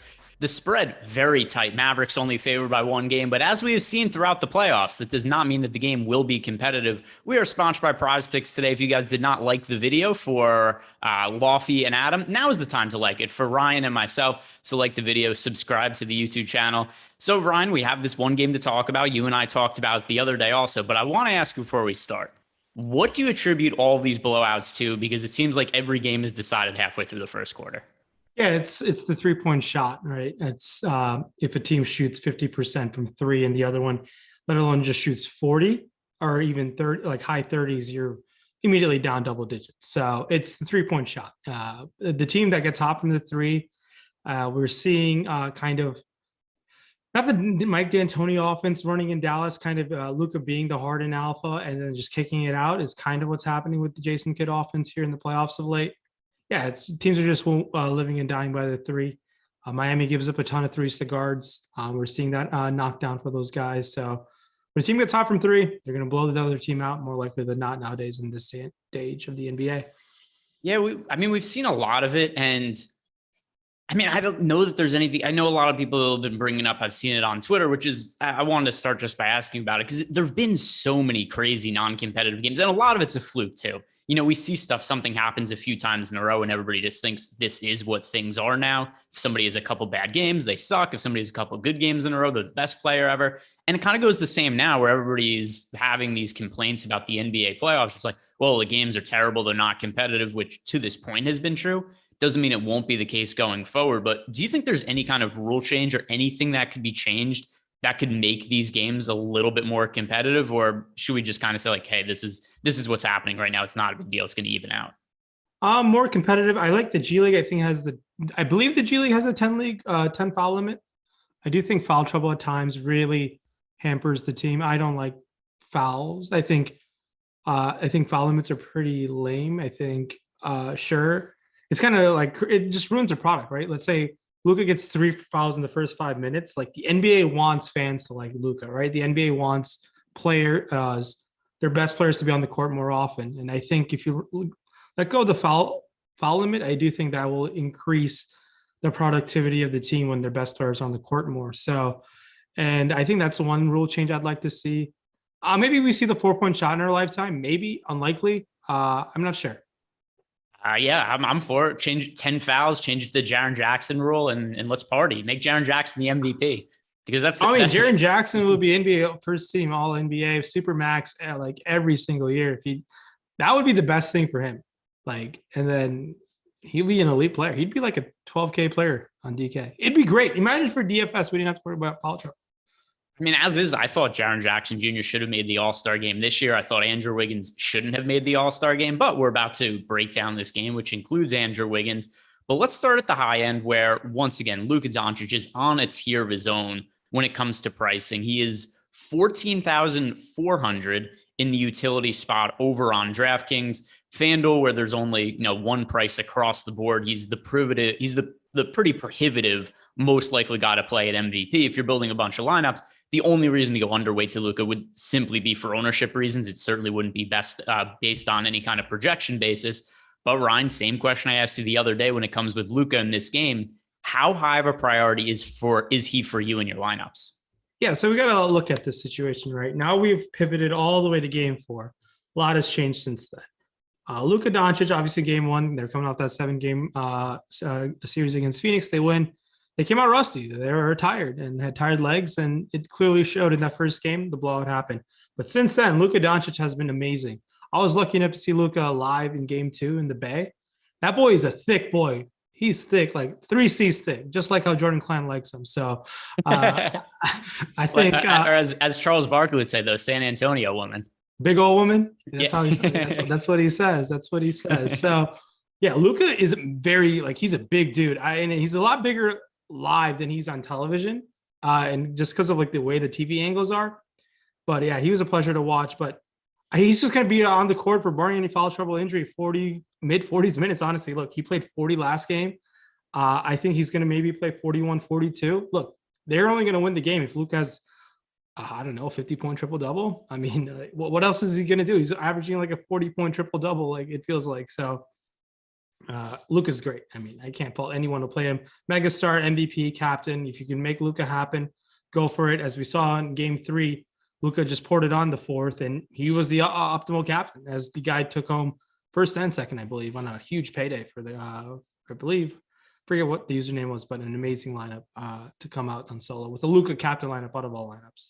Yeah. So for me right now, and by the way, I'll shout out the ownership we have projected for Luka Doncic on DK. He's projected for 73% ownership, 25% ownership in the captain spot, 47% in utility. Over on FanDuel, he's projected for 70% ownership. 54.7 of that is in the MVP spot. In the builds I've made, I'm overweight to that number on Luka. I'm going to look to differentiate elsewhere, look to leave salary on the table. There's a lot of weird things we could do with value players in this game. And you would think the absence of Otto Porter Jr. isn't massive.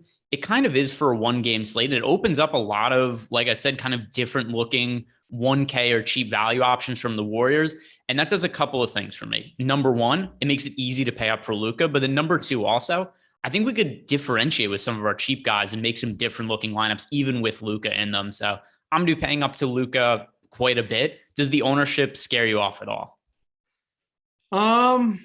No, it doesn't scare me off. I think he's an excellent play. I mean, raw points is what you're going to win the slate.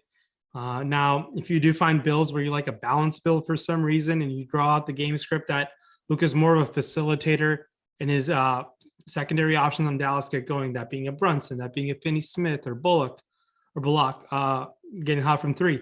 That can definitely happen where Luka has a much lower scoring outcome and a more higher assist outcome where the guys are getting more actual points, and that benefits the secondary options like those guys. And Luka really can't reach that ceiling to pay off that enormous price tag. So that's one of many ways Luka doesn't pay off. Obviously, injury, foul trouble, double technical. These are all things that matter in a one-game slate. And unlikely those things happen, but they do happen in one-game sample size time and time again. Yeah, or I mean, they happen fairly regularly if you've rostered Dylan Brooks, Jaren Jackson Jr., Draymond Green in the postseason, all things that have been somewhat regular occurrences. I will talk about Steph Curry next, but first I want to hit on a super chat from Jorge Giacomi. He hasn't told me phonetically how to pronounce his name. I do it differently every time. I'd like to get it right, whether I have or haven't, not really sure, but he says, would you guys make a lineup together with Moody and Toscano Anderson? I don't have an issue with that. They're both really cheap. We saw them play together on the court at the same time the other day. I believe that when Otto Porter got hurt, if I'm not mistaken, Juan Toscano Anderson was the first man to check in for him. Also last game, Moody was ahead of Damian Lee in the rotation, which was something Steve Kerr said before that game is something that he'd like to do going forward, which I always think is funny when coaches say, I'd like to play this guy more. I would like to be, you make the decisions. It's your choice. If you want to do it, you just go do it. There's nobody holding you back, but he was able to get Moody in there in the rotation ahead of Damian Lee. So I don't have an issue with Moody or Juan Toscano Anderson in terms of them being in the same lineup. I don't necessarily think it's needed, but I don't think it's problematic. Do you have anything to add to that?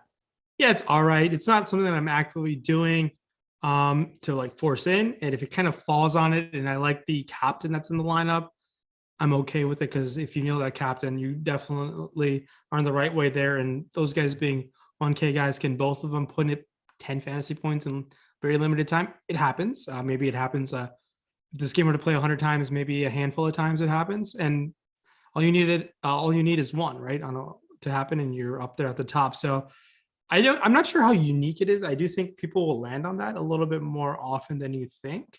So I do think it's a great lineup. I have no issues with it, but I think it might be that pairing might be a little bit more popular than otherwise specified.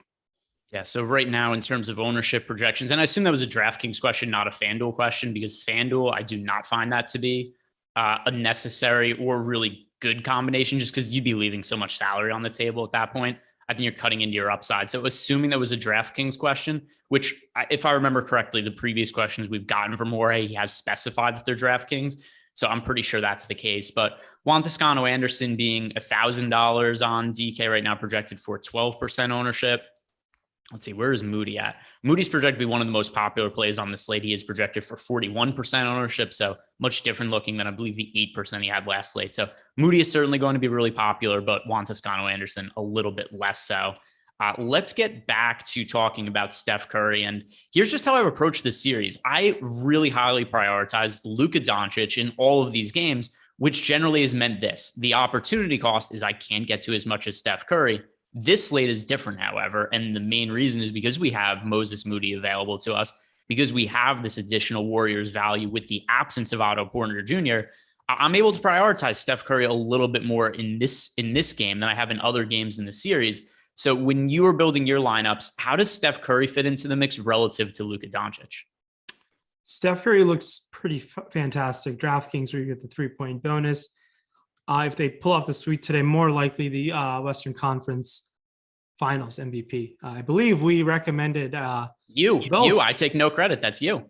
All I did was look up the odds. You asked me what they were, and I read them off. That was my contribution. And I did like Warriors in a sweep, so we shall see if that pays off. I believe it was plus 625. So unfortunately, I did not get to get enough time to sprinkle that in when I said it, but. Steph Curry looks fantastic. He's a great contrarian option in the MVP spot, megastar spot. He's going to be in those two sites on Yahoo and FanDuel. He's maybe going to be a 10th or even maybe a 5th of what the Luka MVP megastar options are. Now on the captain spot, the ownership's going to be a little bit closer, and he's a fine captain spot. Gives you that extra salary relief if you can escape some of those extra 1K guys, potentially upgrading a Juan T or a Moses Moody to a Bertans or a Powell. As gross as it is kind of an upgrade, but it's just the nature of the slate, and pricing is definitely a big factor on tonight's slate. Yeah, and this slate also, you can't compare it to other times we've seen the Warriors and the Mavericks play because there's so much more value available to us now. And I know I've said that a few times now, but just looking at how many guys I would consider at least playable for cheap from the Warriors. Let's see. And also, this is going to be a little bit more DraftKings specific just because the pricing is so much different on FanDuel and DraftKings. Like, I'm not dying to roster Juan Toscano Anderson at 6,000 on FanDuel, but he's pretty favorable looking at $1,000 over on DraftKings. And some guys that are available that I think are at least viable at that cheap price point. I think you could consider Moody, Juan Toscano Anderson, Nemanja Bjelica, Jonathan Kuminga. I won't say Damian Lee, but I guess you can make a case for him. But the point being is it's hard to find value in a lot of these games. That is not the case today. So a little easier to get up to Curry. And I agree with you also that if you're looking for a contrarian MVP over on FanDuel, Curry, you wouldn't really think of necessarily typically as being contrarian. But if you're looking at, FanDuel, Yahoo ownership, I assume that Curry is going to end up being much less popular than what Luka is going to be over on those sites today. So moving down to, let's call it just the next tier of guys that I'll group them all together. Let's do Draymond Green, Klay Thompson, Andrew Wiggins, and Jalen Brunson. So those four guys in the group. So the 8,000 plus range on DraftKings. Who are you prioritizing amongst that group of players? It's probably going to be Draymond because in this situation here, now we have no Otto Porter. It's a game 4 situation. It's not a must win for them. The Warriors would certainly love to get this win and just be in the Bay to chill out. But why I think it's Draymond, because with the lack of Otto Porter, some of those Otto Porter minutes, barring Draymond Green technical fouls or regular fouls, might get those extra minutes sprinkled his way in a weird rotation fashion where they might limit Juan Toscano minutes. No Kuminga, no Bjelica could happen. Less Lee, less Moody. And if Draymond stays out of foul trouble, Draymond could play up to 40 minutes. So that's certainly on the table there. And when Draymond's getting 40 minutes, I know we both were high on him game 1, and pretty much I've been high on him throughout the playoffs. It's been kind of disappointing DFS wise, but I still like Draymond compared to them. Ownership, holistically, all things put together, I think Draymond would be my guy then. And then it's going to be Klay. I think I like the shot volume Klay is getting, especially on DraftKings where you get the 3-point bonus. That helps a long way. Granted, the peripheral stats aren't there, but it's still Klay Thompson. I know Brunson is going to have some ownership, and it's probably kind of a toss up in terms of like point per dollar wise looking at it, but I still would like to pay the extra 200 and get up to Klay. Things just bode well for him. I know they've been guarding him a bit different than in series past, but 3-point upside. I just think Klay Thompson has a greater ceiling than Jalen Brunson, so I'm going to opt for the ceiling side of things in this large field of tournaments. Yep, I love Draymond. It's the same point I've made in previous Warriors games, but as long as he stays out of foul trouble and doesn't do something idiotic to get himself ejected, the intention is to play Draymond a lot of minutes. I've talked about that closeout game against Memphis. Draymond stayed out of foul trouble, played 39 minutes. And then what happened in subsequent games, he ends up getting into foul trouble in game 1 of the series against Dallas, plays 29 minutes, fouls out in game 2 of the series, plays 28 minutes. Last game, the fantasy production wasn't really there. I mean, it wasn't terrible. He scored 28 fantasy points, but he played 37 minutes and stayed out of foul trouble. The intention is fully to get Draymond Green somewhere around 40 minutes. It just depends on him staying out of foul trouble. So once again, I put this out on Twitter the other day. I think it makes sense once again. If you parlay together 10 plus points, 10 plus rebounds, 10 plus assists for Draymond Green, you could get him around 30-1 to triple double today. Whereas compared to just the yes or no triple double prop books are offering, it's like 16-1. But if you do the same game parlay and take all those props individually, you can get up to around 30-1. Is it likely to hit? No, it's a 30-1 prop, but I think it hits more than 1 out of 30 times. And just for reference, I think it's something like in Draymond's playoff career, he triple doubles once every 12 games or something like that. So I think that's a really good value that it's a long odds thing that I'm going to be chasing today. I chased it last game as well. I think it's worthwhile even at longer odds. We have a couple of super chats here to get to. First, from Olrad14, Ryan, I want to hear how you respond to this. He says, chat, should Rinpack stay out of baseball? He's too good. Ryan, should you stay out of baseball DFS because you're too good at DFS as a whole? I'm not sure if I haven't played much baseball in the NBA playoffs this season. Last year the NBA season ended in July, so I just was like, might as well play for August. I went all right. I can't complain, but I think I'll play a little bit, but not that much. I like just playing like the bigger slates when they're around. Baseball is fun. Don't get me wrong. We have excellent tools. You should definitely use those. Excellent content throughout the day. So we'll see. Maybe I'll be around baseball a little bit more. It's going to be TBD. I mean, we have NBA June 2nd, the first finals game. Maybe that goes 4 or 7 games. So maybe end of the June, I come back around to baseball. We'll see. I enjoy it. It was the first of it's the sport that I discovered DFS in. So it's always a soft spot in my heart. Yeah, and if you guys do want access to those tools for a cheaper than normal price, we currently have a promo going on where if you're signing up for Awesemo Plus for the first time and use the promo code NBA Live, you'll get 50% off your first month of Awesemo Plus Platinum. So you'll get access to tools for the end of the basketball season, then also baseball season, and pretty much every other DFS sport out there. Stop guessing, start winning. Join Awesemo Plus today. Another super chat here from our guy, Michael McKinney. He's asking his usual question. He wants to know for FanDuel who the best captain plays in cash games. Luka Doncic, no brainer. That's easy. Fire him up. In cash games, if you're not playing Luka, you might fall behind. I don't know, 30 points plus. Like, yeah, it's a rough. Like Luka could put up 70 or 80 fantasy points, and Steph could have 50. They both have great games, but you're gonna need that 30 to 2x multiplier, which is a 60-point difference. So. Yeah, absolutely. I think you need to, in DraftKings too, for that matter, even with the more elevated salary, you're playing Luka Doncic in the captain, MVP, megastar, whatever site you're playing on for single game slates, Luka in the multiplier spot. And then he wants to know who are the 2 best utilities for FanDuel cash. So let me go sort by some of my highest projected lineups and see utility for FanDuel cash. I mean, we might see more Kevon Looney minutes, but he's all the way up to 12.5. I do like Draymond Green at 10.5. That's pretty favorable pricing for Draymond. I like him quite a bit if you want to fall in a utility spot with a guy like him.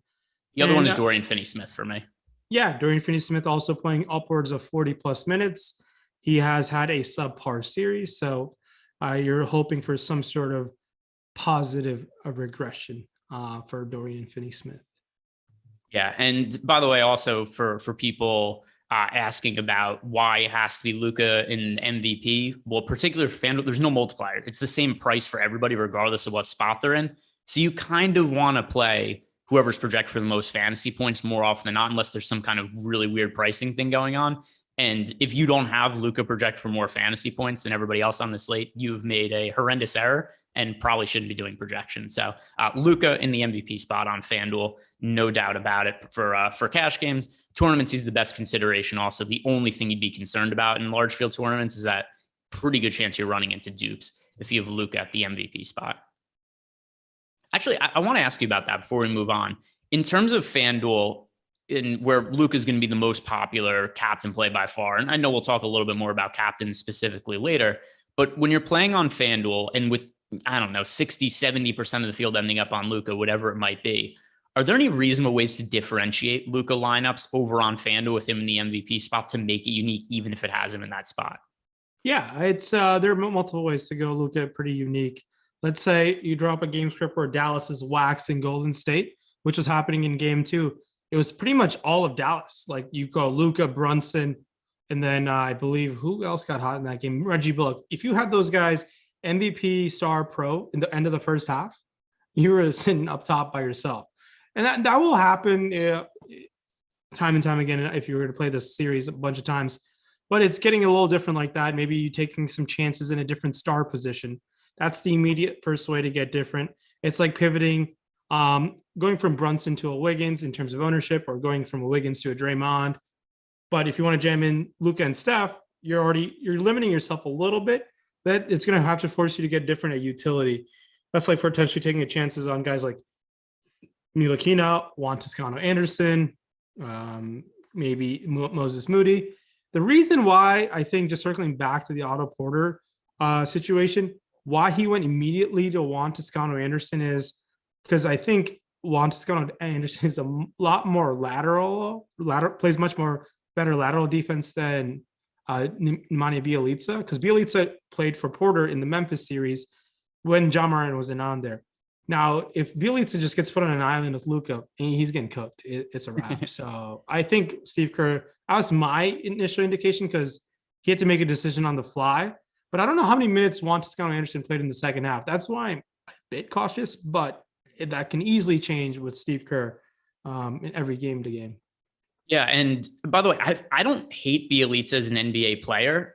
The reason I don't think he's necessarily the best fit for this Warriors team is because I think the situation you'd most want to utilize them is if they were down in a game, and they just haven't been down in games very often in this series. So if you see a spot where, they're trailing and they need to get 3-point shooting on the floor to space the court, or maybe Draymond's in foul trouble or down, that's when I think it makes sense to play Bielitsa. But otherwise, I agree with you. I don't think this is the best matchup defensively for Bielitsa. And then offense, they just don't really need his 3-point shooting because they already have basically all the 3-point shooting they need. And he just doesn't really add too much else. So I think Juan Toscano-Anderson will be ahead of him in the rotation. But that aside, we do have a question in our premium Discord channel from Ghetto Farmer Boy, and it's related to some of the 1K guys. He's asking, who would you pick to score the most DK points, Moses Moody or any other 1K guy? So I think Moody should have the highest projection of all the 1K guys, but if it's just Moody versus the field of 1K guys, it's the field for me. Yeah, I'll take the field because there's a bunch of options. You have a Josh Green and Ntilikina on the other side of things. We can on the Golden State side, we can take flyers on Damian Lee, Juan Toscano-Anderson, maybe a Kuminga sees some few minutes, or Bielitsa. So just because of ownership, and all of these guys, their range of outcomes are pretty similar. I want to say maybe Ntilikina has a little bit tighter range of outcomes, that being 0 and 1 in terms of fantasy points. But I kid. Ntilikina could definitely play well. Yeah, he could score. He could score 4. Don't short him. He could score 4 if everything goes his way. Yeah, dude, they were just daring him to shoot, and but it's just taking some chances on low-owned guys to separate yourself. Because if Moody's going to be popular as a 1K play, it's just one swap away, and you're going to differentiate yourself by quite a bit. And I do think they all have a similar range of outcomes. Shout out to our guy Jordan Lockhart, who once again is gifting some of the YouTube memberships away over in the YouTube chat. So Jordan Lockhart, he just gifted out 10 Awesemo DFS memberships. We appreciate you, Jordan. Doesn't go unnoticed. Thank you very much. We also have a super chat from Toma. He's asking Jordan Poole or Spencer Dinwiddie on DK. I prefer Jordan Poole of those two. I think taking some chances on Dinwiddie is completely fine. We might see less Bullock and more Dinwiddie in this game because they just need another guy to be able to create their shot. But it's kind of a coin flip option, and they're very even. But I just think we might see a bit more Dinwiddie just because of more potential offensive creation, where we've been seeing the box and one on Luka a little bit more. So that's a little bit concerning. And that might force Jason Kidd to play another guy who can facilitate a bit more, because no one else on that team, you don't expect Bullock to, put anyone on isolation. You don't expect Finney Smith to really do that. Definitely not Dwight Powell or Maxi Kleber. So Dinwiddie is the next guy who has some sort of offensive shot creation ability. And honestly, the next best guy on their team to do that would be Trey Burke, but Trey Burke's not getting minutes. So, because I think people know by now, I've been very high on Reggie Bullock over the course of the playoffs. Did not go well last game. Reggie Bullock totally sucked. I think he finished 0 for 10 from the field. Something else to consider, and why I think Spencer Dinwiddie is a pretty attractive GPP option. Number one, what Ryan said, the Mavericks are down 3-0 in the series. They clearly need to do something to mix it up for this game. And there just isn't that many options they could go to mix things up. And one thing that could make sense is just get another shot creator on the floor, like you mentioned. Then you get a backcourt of Luka Doncic, Jalen Brunson, Spencer Dinwiddie. Not that I'm saying Dinwiddie's going to start. I'm pretty sure that's not going to be the case. But if Bullock struggles a little bit, I wouldn't be stunned to see Dinwiddie come in and then run a 3-guard rotation and just try to give the Warriors a different mix. Something else also, Reggie Bullock is nursing a sore shoulder. And I wouldn't be surprised if that in some way contributed to him going 0 for 10 from the field. Is that what he finished? Was it 0 for 10 last game? Yeah, he was awful. I mean, he heard it and he came back on the floor. Another surprising tidbit. I know in terms of NBA all first teams, the first 3 teams, obviously first team, second team, and third team came out. Not a single member of the Miami Heat made it, the first, the 1 seed in the East. And but it's I think the first team was Giannis, Luka, Devin Booker. Who else was the other guy? Curry. Curry did not make the first team. Oh no, what was the Jokic? Jokic, yeah, obviously Nikola Jokic, Yeah. and Jason Tatum made the first team. Yeah. So they didn't put Embiid on. Embiid was eligible at forward, but do you know how dumb do you know how the voting worked? Yeah, they made them all forward eligibility, right? So they made them forward eligible, except they only got votes counted for the position you voted them at. So if Joel Embiid's center first team votes and power forward first team votes don't get added together. He had to have that's pretty awful. So here's where this really could have fucked up the entire thing. And this is the reason also, that's the main reason he didn't make the first team. But the other thing also is people were just like, I don't want to screw with this, because you ran into the chance of, let's say the people split the votes on Embiid for power forward and center. He could have gotten screwed, gone left and off the all NBA teams altogether, because if people were trying to figure out where to put him at power forward or center. So people overall, I think just kind of just like, screw this process. We're just going to give him the second team votes. So Joel Embiid certainly warranted to be an all NBA first team player. I know that might not seem the case for a lot of people after what happened in the playoffs where he got hurt, but I mean, he was the runner-up for MVP this year. He should have been first team all NBA, but just didn't work out because of the dumb process the NBA put together. We did get the Mavericks starting lineup just came in, and there has nothing been changed. It is going to be Luka, Brunson, Bullock, Dorian Finney-Smith, and Dwight Powell as the starting five for Dallas. So no changes there. I assume the answer is going to be it doesn't change anything for you, but does that impact your outlook on Spencer Dinwiddie potentially getting more minutes today at all? No, I just think they just are going to stick to kind of what's worked to get him there, but it hasn't really worked this series. But yeah, I think they just don't want to mix anything up for no real reason. I still think if you want to take a flyer on Dwight Powell and you're just hoping for a hyper ceiling performance in 8 minutes of play, he can put up 16 fantasy points, and that could certainly get the job done. But it's just been, his minutes have gone from 14, 8, and 8. So you really need him to get a couple alley-oops from Luka, a couple putbacks real fast before Kleber comes in. But the problem with when Maxi Kleber comes in, this guy has forgot how to shoot the damn ball. He is so scared to shoot the three. I mean, it's been kind of like sad to see. I think he's dealing with some sort of yips, or I have no idea. He is literally passing up open threes, like nonstop. He is so super hesitant. I think he's just in his head, but I just think the minutes upside could be mid-30s for Maxi Kleber, unlike Dwight Powell. So it's just something that he's dealing with mentally that you can easily see by watching the games. But I mean, he's a pro basketball player. These guys are really good at getting over little things. So we'll see if he does tonight. Did he get in? I'm just going to pull this up really quick. Did he get into foul trouble one game in the series? I think. Yeah, you know, it's funny actually. actually. Last game, maybe not last game. The game before. Game one, he picked up 3 fouls in the first half and ended up playing limited minutes. He only finished with 3 fouls, but that did hold him down a little bit. But yeah, his 3-point shooting has been down in this series. I'm sure this is going to be of interest to the audience. What are you drinking, Ryan? I am drinking some freshly squeezed limeade. Okay, people are going to be less interested in that answer now. I think they were looking for something a little more entertaining, but there it goes for the people. I know not today. Maybe tomorrow. Maybe we'll see. Tomorrow. When we bring back the preseason game, the summer league and preseason DFS. Yeah. That's where you really have to try to mix things up and make it more interesting. But as for the other guys on Dallas, is there anything else you see as a potential mix-up they can make either to the rotation or anything else just to give the Warriors a different look from the first 3 games? And by the way, you don't have to answer anybody. You could say you think Dinwiddie playing more minutes instead of Bullock is the answer. But anything else that you think could be a possible permutation, different look that could potentially present value in DFS? They could just honestly run like a 7-man rotation, and we don't see Ntilikina or Josh Green step the floor. There's no real reason to play those 2 guys, barring foul trouble. But even then, I mean, you're just going to try to run with their best guys as much as you can. But that's all I can really see. I mean, that's all. I don't think they're going to add anyone to the rotation. They're not going to go super big, but for any means, that would shock me if they run a lot of Kleber Powell lineups together, if at all. So no inclination that Jason Kidd's going to change anything up drastically. All right. I went to rub my eye and one of my contacts came out. So I'm a one-eyed fighter for the rest of the show. I can only half see everything. This is going to be a is going to be a good finish to the last hour we have here. That aside, I think you bring up a good point with Dallas potentially going to a 7-man rotation. And I mean, there's already reasons to like the Warriors value in terms of the really cheap guys more than the Dallas value.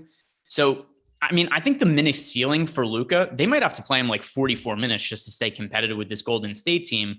But I do wonder on the other side if the Mavericks might be saying like, all right, what is the opportunity cost of playing Luka Doncic 44, 45 minutes today? Maybe we win one game in the series, but does that give us any potential to win future games in the series? How much are we going to wear him down? So one thing that I just want to ask you with the potential of Dallas playing a 7-man rotation, what do you think is the upper bound limit of Luka's playing time today? 48 minutes. Yeah, there could be. He might pull one of those LeBron James things. I mean, Luke is a competitor. He's been doing this since he's like 13 or 14 years old, right? So I think Luke is completely fine. These guys are competitors. They're going to want to be on the court as much as they can. So I think the floor of minutes is 40, barring foul trouble or injury. So I think he could play every minute and maybe takes a minute off or two. I mean, they have to win. I mean, they're certainly not. They're less likely to win with Luka off the court. So. Yeah, definitely no doubt about that. I just wonder if I was, by the way, Jason Kidd, I've said this before, I hated Jason Kidd coming into the season, just from from a real life perspective also, but from a coaching perspective, especially. And he's proven me wrong. He's done a really good job with the Dallas Mavericks. So he certainly deserves credit. If there was a most improved coach award, it would be him. So he was pretty, he had some tough times in his first Nets stint, and then definitely the Milwaukee stints could have gone a little bit better, but he's improved a lot and he deserves the credit. So Jason Kidd, I've always liked him as a player growing up. It was always funny when he used to kiss his ex-wife in the stands doing the free throw routine. Do you remember when he was coaching the Bucks and he was getting questioned about something post-game, like why he put somebody in an overtime scenario? And his answer was he turned around. That was the first guy he saw when he looked down the bench. Do you remember that? I believe that I know the signature one was in Brooklyn when he dumped the water, forcefully asked the player to hit him with the water. Yeah. That was hilarious. That one wasn't as bad, but there was one. I want to see if I could find the quote. Whatever. I'll look for if we have time later in the post-lock show where we don't have as much going on. I'll look it up then. But filling out some of the other guys that we have, and we haven't talked much about the mid-range players where, we've got guys like Kevon Looney, Jordan Poole, Dorian Finney-Smith. I'll kind of group these guys together. What do you make of them? And Looney most particularly, because we haven't really seen a poor game out of him this series. And Looney's somebody who we never played Looney in the regular season. He has just crushed so far in the playoffs. Do you think that we've gotten to a point where his price has just kind of caught up with him and it makes him a little bit less appealing, especially when he remains popular? It's a little less appealing, but man, the reason why I'm okay going to him is because of the lack of Otto Porter. He might get those Otto Porters a bit we might not see. Let's say there's a chance we don't even see Juan Toscano-Anderson play. They just go super small with the PTSD lineup. So that's a concern of mine. But if that's a concern for Juan Toscano-Anderson, that definitely bumps Looney. Looney's he's going to get paid just because of this series. But good for Kevon Looney. He was getting MVP chance in the stadium, which is wild to hear. I was blown away to hear Kevon Looney MVP chance. And a lot of the Warriors fans seem like Fairweather fans, because they moved from Oakland to San Francisco, so it's a bunch of VC bros just sitting in town.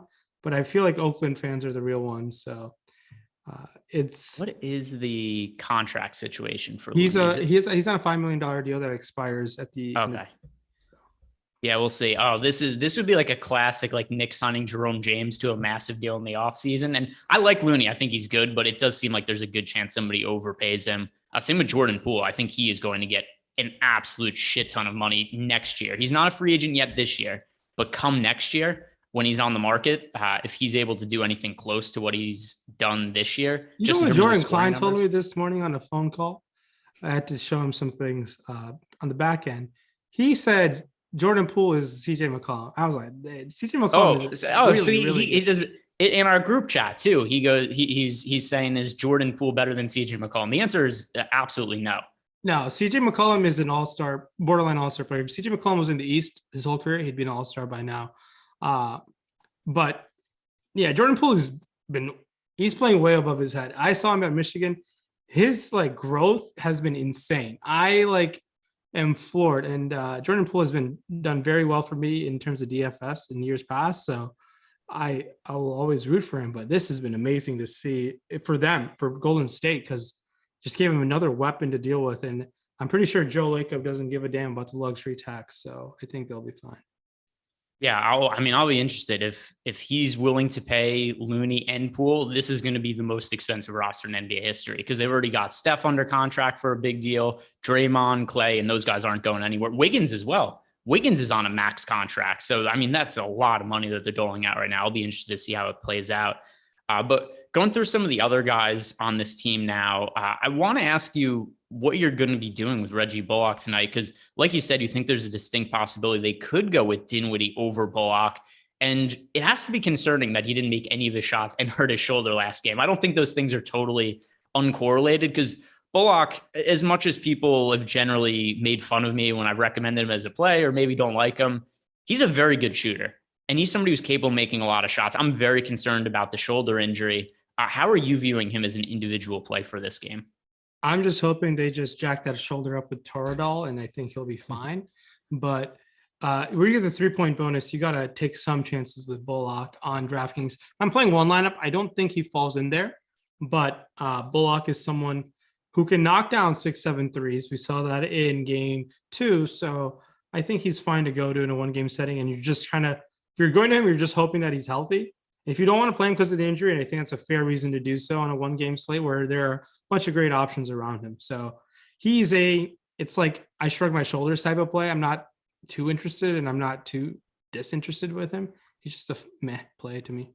Yeah, fair enough. And by the way, I'll read off the ownership we have on him right now. He's projected for 34% ownership overall on DraftKings. By the way, guys, ownership projections free to use today. So go check that out if you want. Yeah, go ahead. I think you know what we should do? Jordan, you put up the ownership projections on the screen. And then I think what we should do is build some sort of DraftKings and FanDuel lineup using these ownership projections. How does that sound? Yep, we could do that. The last thing I want to hit on, though, is just kind of walking through some of the value plays because we do have a bunch of cheap 1K players to talk about. And then we could walk through hand building some lineups. But Bullock now over on FanDuel, also fairly similar, projected for 29% ownership. But let's round out by talking about just the cheap guys we have a roster because there are a lot more of them today than there have been on other slates where we have Bielitsa, Moody, Kuminga, just a handful of guys that there's reasons to think they could have upside because of the absence of Otto Porter. The most popular one by far is Moses Moody. Moody, if you guys look at our ownership projections right now, he is projected for, and once again, this is something that's going to be way different FanDuel versus DraftKings because the 6K range isn't necessarily as valuable on FanDuel as the 1K range is on DraftKings. So Moody at 1K is projected for 43% ownership overall, 3% of that in the captain spot. So what are you going to be doing with all of the ownership on Moody? Do you think it's warranted or are you going to try to pivot to another 1K player? I think it's warranted to an extent. I don't like if I'm building one lineup and if I'm just throwing one lineup in the $20, I think I try to get away with Moody and take a flyer on another 1K player or just try to change up the build just because I think a lot of the Moody lineups will be very similar. I'll probably be coming under the field on a guy like Moody just because there's some uncertainty in the rotation. I might as well take some chances on other players, but he's a warranted play to a certain extent. The ownership's going to be there. We saw that a lot of box score watchers, which there are more of in a one-game setting because of the contest sizes, he might get a little bit more ownership than anticipated. So, I mean, he's coming in a significant amount of ownership. I'd rather take some chances elsewhere. But that's just me. I have no issues if you want to play him, but I would rather like potentially take a flyer on Juan Toscano Anderson. It's just because no one is like, it's not like none of these guys are excellent fantasy point per minute guys, right? None of these guys are super ceiling fantasy producers. So, I mean, I'm just a little bit cautious because I don't need to. I think I can get rewarded much greater if I do the pivot off of Moody. Yeah. So, I mean, you already answered the second part of my question. I was going to ask, who is your favorite pivot off of Moody if you're playing a 1K guy? So, Juan Toscano Anderson, I assume that's your answer then? Yeah, it's Toscano Anderson for me as of now. but there is a chance this guy doesn't even play. So I'm okay with that just because he's 1K. But proceed with caution with Wanty. And taking flyers on maybe a Kuminga or Bjelica, that's even a little bit more of a thin play, but those guys are 1K, and taking some flyers on 1-game settings can pay off massively over a long period of time. So I'm okay doing such decisions. I don't mind the flyer on Kuminga. I actually might slightly prefer Kuminga to Juan Toscano-Anderson. And I understand that Juan Toscano-Anderson was ahead of Kuminga in the rotation last game when Porter got hurt. But we don't have to go that far back to a point where Kuminga was starting for the Warriors. Like, they've given this guy opportunities at times, and he's been very hit or miss. He's been all over the place. He's been super inconsistent. But I mean, that's to be expected with a young player who's all of a sudden thrust into some of these high leverage situations. But he's a capable fantasy producer when he's playing well. You just never know. It's like that old, the saying from the Italian football coach, you know, sometimes it may be good, sometimes it may be shit. That's Jonathan Kuminga consistently when he goes, like, he's consistently inconsistent. That's what we know we're getting from him. But I kind of like that upside at low ownership in a tournament. Just because I agree with you. I don't know that Juan Toscano-Anderson is going to be in the rotation. I don't know that Kuminga is going to be either. But if you told me that they were playing comparable minutes, I'd probably project Kuminga for more fantasy points. Oh, for sure. Yeah, I love Kuminga as a fantasy point per minute guy. I just don't know if Steve Kerr is going to trust him in the series, because we have yet to see him outside a blowout run in this series. And I thought for a brief second we might see Kuminga in the second half. We didn't even go there. So clearly it's not Kuminga's in the doghouse. I think he just trusts Juan Toscano-Anderson for different rotation sets that they're running against this Dallas team. So, I mean, you might see Kuminga in the next series, but I'm a bit cautious. But since there's no Otto Porter, I do think taking some flyers, you definitely can certainly do that on tonight's slate. So I do have a question for you. How much do you think Andrew Wiggins' dunk is going to elevate his ownership? I think Andrew Wiggins' play is going to elevate his ownership. He's been really good in this series. He's been fantastic. And I think he's been awesome. And I'm kind of a Wiggins stan. I've always thought he was in the wrong place at the wrong time. I do think that all things are coming together. And that was such an awesome dunk. That was amazing. I think it elevated from inside the circle of the free throw circle, and it just put Luka in a coffin. I thought it was a better dunk than John Morant. Jordan, put up the poll. I think Wiggins' dunk was better than Joss because he did it from 6 inches further out. And as Greg knows, 6 inches goes a long way. Oh, you're damn right it does. So does 4. But the other thing, too, when it comes to John Morant's dunks, there's something about them that are more aesthetically pleasing. Maybe it's just because he's shorter. But there's something about the way he dunks that I've always found to just be very pretty looking. And also, I don't know how this much should impact this late, but I think my dad just pocket texted me. It says nothing but ass. Apropos of nothing, my dad just texted me ass. So I don't know. I think maybe he's getting ready for Kyle Lowry to play basketball tomorrow. Maybe he thinks the Miami Heat are playing. Whatever it is, though, Scott Ehrenberg has just texted me ass, and that is something that we should consider when we're thinking about this game tonight. Let's do what you wanted to do now. Let's try to build a couple lineups here in the last 10 minutes. We could do a FanDuel lineup and a DraftKings lineup. I'm going to pull up the app on my phone just so I could look at it and know how much salary we have left as we're doing this. I don't know if Jordan would be able to pull it up on the screen. If he could, that would be awesome. If not, we could just kind of talk people through it. But I have FanDuel open right now, and let's start by building a FanDuel lineup. Sure. MVP, Ryan, are we going with Luka, or are we going to try to get a little contrarian here? Ooh, we're trying to win $100,000, right? If not more. If not more. I do think you can get a little different with going to Luka still. I think you can get it different. I just think he's going to play too many minutes. It's going to be tough to get away there in any one lineup setting. So Luka in the MVP spot there looks fine. All right. So we're going to start with Luka in the MVP spot. And then when we go to the star spot, already right here, I'm going to say we have to get different in some sense. If we just plug Steph Curry into the star spot, we're building a lineup that a lot of other people are starting to build with Luka and Steph Curry. So my preference here would be to go with Draymond Green, who I've projected fairly well. I like how the defensive stats suit him over on FanDuel. And like you and I have said, there's a lot of playing time upside for Draymond Green. Will he do something absolutely idiotic to hamper his playing time, whether it be kicking somebody in the balls, a flagrant foul, 6 personal fouls, perhaps? But I like the upside we're getting with Draymond. Do you have any issue with him being the guy we're taking in the star spot? In the star spot, I have no issues doing so. We do, it gives us quite a bit of salary to work with. So I think doing that is completely fine. He does have the upside to be one of the he has the upside of being the highest scoring player on the slate. So that looks pretty awesome to do so. So I like doing that. And then in the pro spot, do we ride with the Andrew Wiggins hot play? I think so. I think we go to Wiggins in the pro spot. I think the minutes could be 40 plus. Seems pretty solid. Gets involved in the defensive end of things. So I like going to Wiggins in the pro spot. Yeah. So then I think something else that kind of makes sense here is we have a good allocation kind of usage overall in this lineup. We have Luka at the MVP spot. Then we've got Draymond on Wiggins in the other multiplier spots. You may have done more research onto this than me for single game slates. I tend to play more on DraftKings than FanDuel. But do you think it makes sense? By the way, Olrat is asking, we answered your super chat, Olrat, unless there was another one. He left the super chat asking about Rayen playing baseball?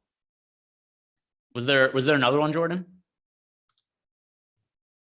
Let me see. Was there another? I'm scrolling through. We did get another one from him. My bad. My apologies, Olrat. I saw you already had a super chat there. I thought we'd already answered it because there was two separate ones. He wants to know how much Bertans better than 1K guys on DK. It's hard for me to prioritize Bertans just because of the 1K guys we have to get to that I kind of think project better than Bertans. But how high of a priority is Bertans for you today?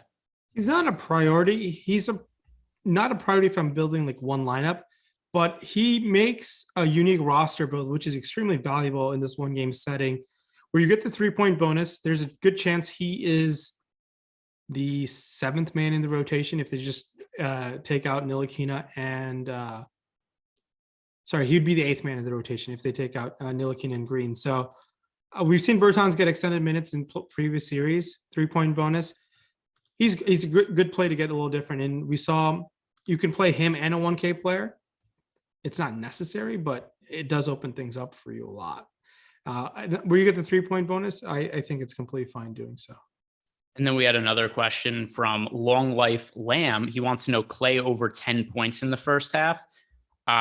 So for me, that is a no, because first of all, first half or second half, I don't really think the projection should be wildly different. It stands to reason that core players are going to play a little bit more in the second half than the first half, but I don't really have a lean on over under 10 points for Clay in the first half. Do you?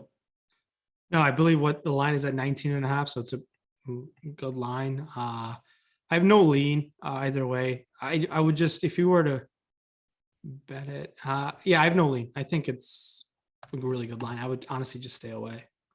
I'll say this.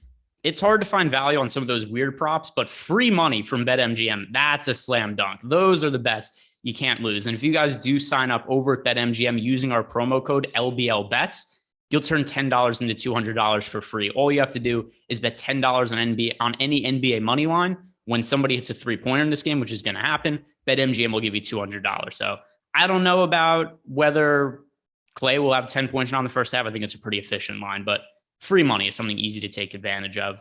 One other super chat here from RaceFan22. He's asking us Juan Toscano-Anderson, Moody, or Kuminga for a $50 single entry. Thanks. Oh, $50 single entry. You can be just fine playing Moody in a $50 single entry. I don't think you need to get that off the wall crazy.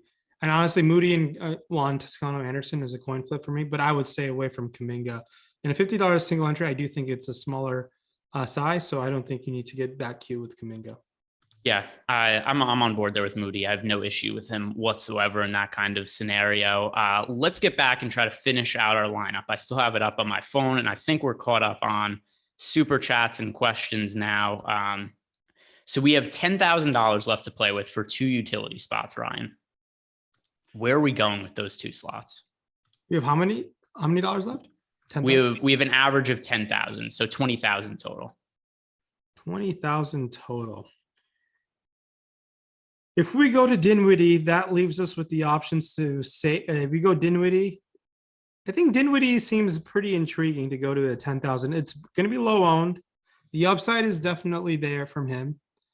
The minutes could be he played, I believe, mid-20s minutes last game. Oh, no, he got up to 32 minutes last game. So that seems nice to go to. But you need him to, if he doesn't have a good scoring game, you need to get him, you're hoping for him to get steals and blocks also, because I don't expect that scoring outcome to continue. 7 of 13, 4 of 10 from the field from Dinwiddie. But the minutes, man, you got to like those minutes at that salary for Dinwiddie, especially. So if you're going to go with Dinwiddie there, the guy I like the most next would be Dorian Finney-Smith. We have $10,000 left to play with. For the final slot, the options are 9,500 Bullock, 9,000 DFS, and then you start to go lower to guys like Maxey at 8,000, Berton 7,500. Would you have any issue with DFS there? And then we're also leaving $1,000 in salary on the table. So I think we have a somewhat unique lineup. We have Luka, even though he's at MVP. We've got Draymond at the star, Wiggins at the pro, and we're leaving $1,000 left over. Seems relatively unique, does it not? Yeah, very unique. When you're leaving money on the table, especially on a slate like this, I think that's pretty awesome. And that's going to give you some separation from the field when things go right. And more importantly, if you're going to win, you might as well try to win with less duplication. And that's one way to get there for sure, especially a lineup like that. It's 3-2 Mavs, like 3 Mavs and 2 Warriors. And it's kind of sandwiched around it. And I do think we nail some low-owned utility guys. All right. So let's, if we could rapid fire, put together a DK lineup right before we get to lock. Do us a favor, guys, like the video, subscribe to the YouTube channel, and don't go anywhere, because for the next 30 minutes, Ryan and I are going to be sticking around. We're going to be talking about all different kinds of whatever happens in the game, other kinds of sweats. We're sponsored by PrizePicks today. If you guys are signing up at PrizePicks for the first time, use the promo code Awesemo to get up to $100 bonus on your first deposit. Maybe we'll open up PrizePicks and we'll start to look forward to see what lines are posted for tomorrow's game, because we're not really going to be able to look at tonight's game because that will have started already. Although they do post second half lines, maybe that'll be up and we could look at it. But really quick, do you think we have time to build a DK lineup? Let's do a quick rapid fire. All right. Captain, Luka. If you're going to go Luka, I'm going to have to go cheap. I'll go Toscano Anderson. All right. We've got my mortal enemy in life, Juan Toscano Anderson, in there. So that gives us 27.4 in terms of salary left to play with. Since we already have Juan Toscano Anderson in there for cheap, and that's different enough, and that's a 1K guy, I'm going to go with Steph Curry next. So now we've got Luka and Curry in there, but we also have the Juan Toscano Anderson 1K salary saver. 3 spots left, Ryan, 52.67 in average salary remaining. Give me Draymond. All right, that was going to be my pick. So we've got Draymond. Now we're at 3,900. So 7,800 total, 39 per player. Where do I want to go from here? I'll throw. I don't want to throw Kuminga in there. We already have Juan Toscano Anderson. I'll throw Bertans in then as a little bit different of a salary saving option. Actually, I don't like where this leaves us in leftover salary, because then we have 52. I think Maxi Kleber would be the next best option, which isn't an awful lineup, right? You're leaving $1,000 with Luka and captain's going to be unique. How do Steph Curry and Draymond Green get there? Green gets potentially a triple-double. Curry gets those buckets off of Green assists, and Kleber finally can shoot the basketball. And Bertans knocks on 2 to 3 threes, and Toscano Anderson just does a little bit of things. Would I rather play Toscano Anderson or Dwight Powell? It's kind of equal, just because I think both play like 7 or 8 minutes. And maybe Toscano Anderson outscores Dwight Powell. Maybe Juan Toscano Anderson outscores Dwight Powell 30 times out of 100 type of situation. Yeah, I mean, there's very few situations where I'm going to feel great about a Juan Toscano Anderson lineup, but that's because him and I are mortal enemies. There was one slate early in the year where I was convinced he was the best contrarian play on a slate, and he scored negative fantasy points. And him and I have been am never playing Toscano Anderson in any type of fashion outside of one game slate. And it's just a situation. I don't know if it'll be interesting what his ownership looks like, but I don't know how much of the field is going to play him tonight. So it makes for a fun slate, in my opinion. By the way, the context of that slate, if I'm not mistaken, it was like a 4-game slate, and there was a lot of stars to pay up for, and there was very little value. And somebody got scratched from the Warriors when we were doing the post-lock show, like 5 minutes before the game started. And Juan Toscano Anderson was named the starter at minimum price. And I was like, nobody's going to play Juan Toscano Anderson. I like him for cheap. And it just didn't work out that night whatsoever. I think he picked up 2 turnovers in the first 2 minutes of the game, and Steve Kerr benched him for the rest of the night. But if I'm not mistaken, it was something along those lines. And then I was Juan Toscano Ehrenberg for the next month or so. And it was a disaster. It was a disaster. But that's what happens from time to time. That's unfortunate. Wow. The Wiggins John Morant poll is 51-49. So it was a good poll. Ooh. Who's leading? Morant, 52-48. Morant, 52-48. So it's close. At the very least, we know that people are pretty spread on these. So now the important things. What time is the game tip off today? TNT game. Last time I said 8:07. Give me this. I think I said 6 or 7 after. Game in Dallas. Game in Texas. Yeah, I think it's going to be like 8:08 or 8:09 due to the tragic events that happened in Texas today. So I think. That could actually delay it. I'm going to say 13. I think we got 11 minutes until the game starts. That's my guess. Yeah, that's my guess.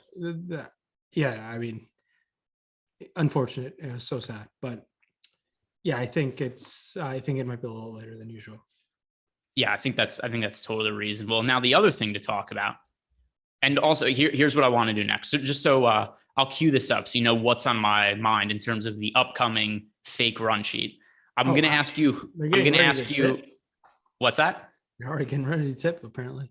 Oh, wow. Already. All right. That was quick. So, we were wrong. So I was incorrect on that one. You win some, you lose some. Hopefully I lose on the fake over under, but I win the bets that actually matter. So the other question I'm going to ask you is who wins the game tonight? And then I want to look at the all NBA teams with you and we'll try to find out who we think might've been snubbed. But the game, very close spread. The Mavericks are favored by 1 point. Who do you pick to win today? Warriors. I'll take the Warriors. I don't think the line is correct in this game. Here's the reason why. We very rarely see this. Game 3, the Mavericks were 3-point favorites at home. Nothing has changed from game 3 to game 4 other than Otto Porter getting ruled out. You'd think that's favorable towards the Mavericks, but the line has moved 2 points in favor of the Warriors just because of results in the game. That's not correct. That's not how lines should be made. I understand that's made very much because I assume the public. I didn't look at what the betting splits were for this game. I would assume the public is all over Golden State. I didn't bet this game because I would prefer the Mavericks to win because in full discretion, that means I get Thursday and Saturday off work and I can get a weekend. So I am rooting for the Warriors to win for that reason. But I do think the Mavericks are the slightly sharper bet just based on that kind of line movement. Doesn't make sense to me. There is, once again, just to reiterate, there's no reason the Mavericks should be 3-point favorites at home against the Warriors. And then the Warriors have a rotation player ruled out, and then the line moves in favor of Golden State. So just based on that information, I think there's a little bit of value on Dallas. Not enough for me to bet it, but yeah, that's a valid point. My just thing is, I think odds makers have understood how good this damn Warriors team is. I think they've kind of been shorting them kind of all playoffs long. I really like this Warriors team. I think people forgot how good they are. And they're damn good. And they obviously could have lost game 2. They should have lost game 2 if Dallas just couldn't pull it off, but that's how good they are. They're only 2 teams have come back from 19 down. I think Memphis did it twice, right? And I think Warriors are the other team. There's certainly been opportunities for teams to come down from 19 points in the playoffs, and not many have come through. But we have seen the Warriors do it. And maybe there's a point of it too where people are feeling there's, an intangible here, or maybe the Mavericks feel like they're not in the series anymore and they just won't show up today because of the mental letdown of falling down 3-0. But either way, it's hard to really know how that stuff is going to play out until after the game is over. But let's look at the all NBA teams now. I'm pulling it up on my computer and trying to make it bigger because I already have poor eyesight. Now I'm only wearing one contact lens. But the voting here. All right, so we've got the first team, which you read off before. Giannis, Tatum, Jokic, Luka, Booker. The second team, Embiid, Morant, Durant, Curry, DeRozan. And the All-NBA third team, Kat, LeBron, Chris Paul, Trae Young, Pascal Siakam. So first of all, the first team, this should not be controversial. Joel Embiid should have been first team All NBA. They should have found some way to get him there. He had a terrific season. It sucks that he doesn't end up being on All NBA first team. So I think that Embiid should have been first team. Fair to assume that you feel the same way? Yeah, they should have found a way. I mean, who do you leave off though out of the first teams at Booker? It would have to be, just because of positionality, it has to be Tatum. Tatum, yeah, so probably Tatum, yeah. Damn. Yeah, I guess that makes a lot of sense then. I don't really think about first team and second teams that deeply, but it's really crucial for these players, right? Because they're eligible for the Supermax contract if they're named in one of these teams. I think Devin Booker is now eligible, and Karl Anthony Towns. I remember Anthony Davis got hurt one year, and it limited him. It prevented him from getting the Supermax back in 2000. I want to say 15 and 16, or 2014, 15. Whenever one of the years where he tore his shoulder. So I think it prevented him from getting it. So this happened on. It happened to Jason Tatum a couple of years ago, where it prevented the amount of money that he got paid on the max. He actually talked about it on JJ Redick's podcast. You know, he said in terms of the money, it doesn't, it's not going to make a difference for him. It's not, technically none of these players are broke because they're getting the max contract instead of the super max. But I do think they like the credit. I think they like being named to an All NBA team. I think they like being distinguished as a player who's eligible to make the super max. So I do think that's something that and by the way, Jordan just messaged us and said that Embiid has more first team All NBA votes than Tatum. Yeah, but the issue is that some of them are at center and some of them are at forward. So he has to have more forward votes than Jason Tatum. But yeah, or else he would have been a forward. He had more votes. He had 414 points. Tatum had 390, but because Embiid's points were spread out amongst center and forward, he ends up being All NBA second team, which is just nonsense to me. Why even give him forward eligibility if that's the case? I know that some people are going to say that Booker shouldn't be first team All NBA because of what happened in the playoffs. That's nonsense to me. It's a regular season award. Booker was really good in the regular season. Steph Curry had a down year. This was the worst year Curry had in the regular season in a really long time, and he missed a bunch of time with injuries down the stretch of the season. I don't have any issue with Booker over Curry for first team All NBA. Do you? No, and I do think there was a lot of the season. Obviously, Steph Curry plays so much better when Draymond's on the court. That correlation's been strong throughout their career, and he missed Draymond towards the latter half. Clay was in and out. So, I mean, if we were doing these awards after, like, I think December or January, Steph Curry probably was at least second team All NBA because he was playing that well. He definitely cooled off, but All NBA and All NBA teams is always a tough argument because I don't think the voting structure is correct and it needs to be changed a little bit. I mean, Embiid being one, like, missing out is really tough to see that. Morant was great as well, so all season long, but he missed so much time. You know what also kills me? Durant getting there with a bunch of games missed. I do think the NBA and rule changes, like having percent of games played. I don't know how many games Durant played. I believe it was above 50, but I don't think he played 75% of the season's games this year. So I do think changing that up a little bit would potentially help load management, rest days, and things going forward. You need to play maybe 75 or 80% of the games to be eligible for All NBA first team or All NBA selections. I think that would be one way to tweak it up a little bit. I don't know if the Players Association will be up for it, but that's one way to force players on the court more often. Yeah, I definitely think if players' pay is related to how many games they play, which is not a ridiculous thing at all, then maybe we see less players sit on back-to-backs. Oh, then are you going to get dumb teams to game it where they're like, hey, we're going to play this guy for 1 minute and take him off the court because he gets the games played. You know, kind of like, remember when Draymond had the calf injury, but he wanted to play when Klay Thompson was coming back. So actually it was a back injury that was leading to a calf issue because I think it was like it was some nerve issue in his back. But that aside, that's probably what's going to happen. Well, these teams always find ways to game the different injury reports and whatnot. So that's probably what we'd run into. If players needed a certain amount of games to be All NBA teams, then you'd start to see teams just throw them out there for the first possession of the game, call a timeout, take a personal foul, take him out, and not put him in the rest of the game. I think that's the downside of it. Yeah, that's definitely something to keep an eye on. I don't know when the next collective bargaining agreement is, but it'll be something to monitor how that pans out. Let's see. I could look it up. Oh, by the way, also early results in the basketball game. Oh, I've got good news for us. 5 minutes into the game, Draymond Green, 4 points, a rebound, and an assist. Draymond getting his scoring on today. 4 points, how much? 4 points, a rebound, and an assist in 5 minutes. Draymond leads the whole game in shot attempts. He's 2 for 4 from the field in 5 minutes. That's pretty crazy. I love to hear that. I liked Draymond a decent amount. He only comes in at, I believe, sub 4% in the captain spot on DraftKings, and I believe he can be the highest scoring player more than 4 times, maybe 4 times is an appropriate number, highest scoring player, but captain, I think it's a bit greater than that. So yeah, you and I both like the minutes upside on Draymond, so I would not be upset if that continues. Other standout performers to this point: Kevon Looney doing his thing, 2 points, 3 boards, and an assist. Klay Thompson, goose eggs. He has no stats other than a turnover so far for Klay. So slow start. Steph Curry, 3 points, 2 rebounds, 2 assists, and a steal in the first 5 minutes of the game. So strong start for Steph. Luka struggling out of the gate, 0 for 3 from the field, 1 point, 4 rebound, and an assist. The high scorer for the Mavericks and high scorer for the game, DFS, Dorian Finney-Smith has 6 points. He's knocked down a couple of threes. Any concern with you early on Klay Thompson? Should we be panicking?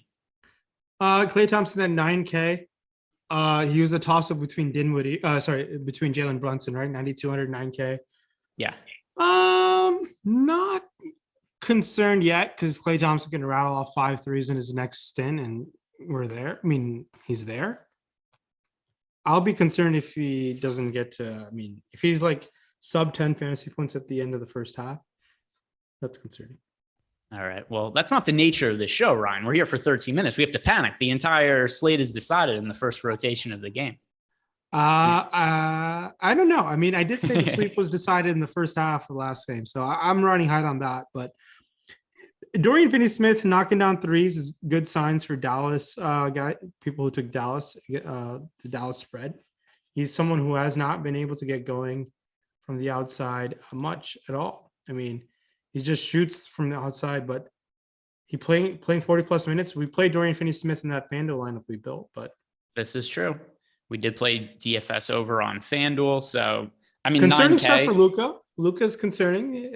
You would like him to be around 25 fantasy points at the end of the half at the minimum?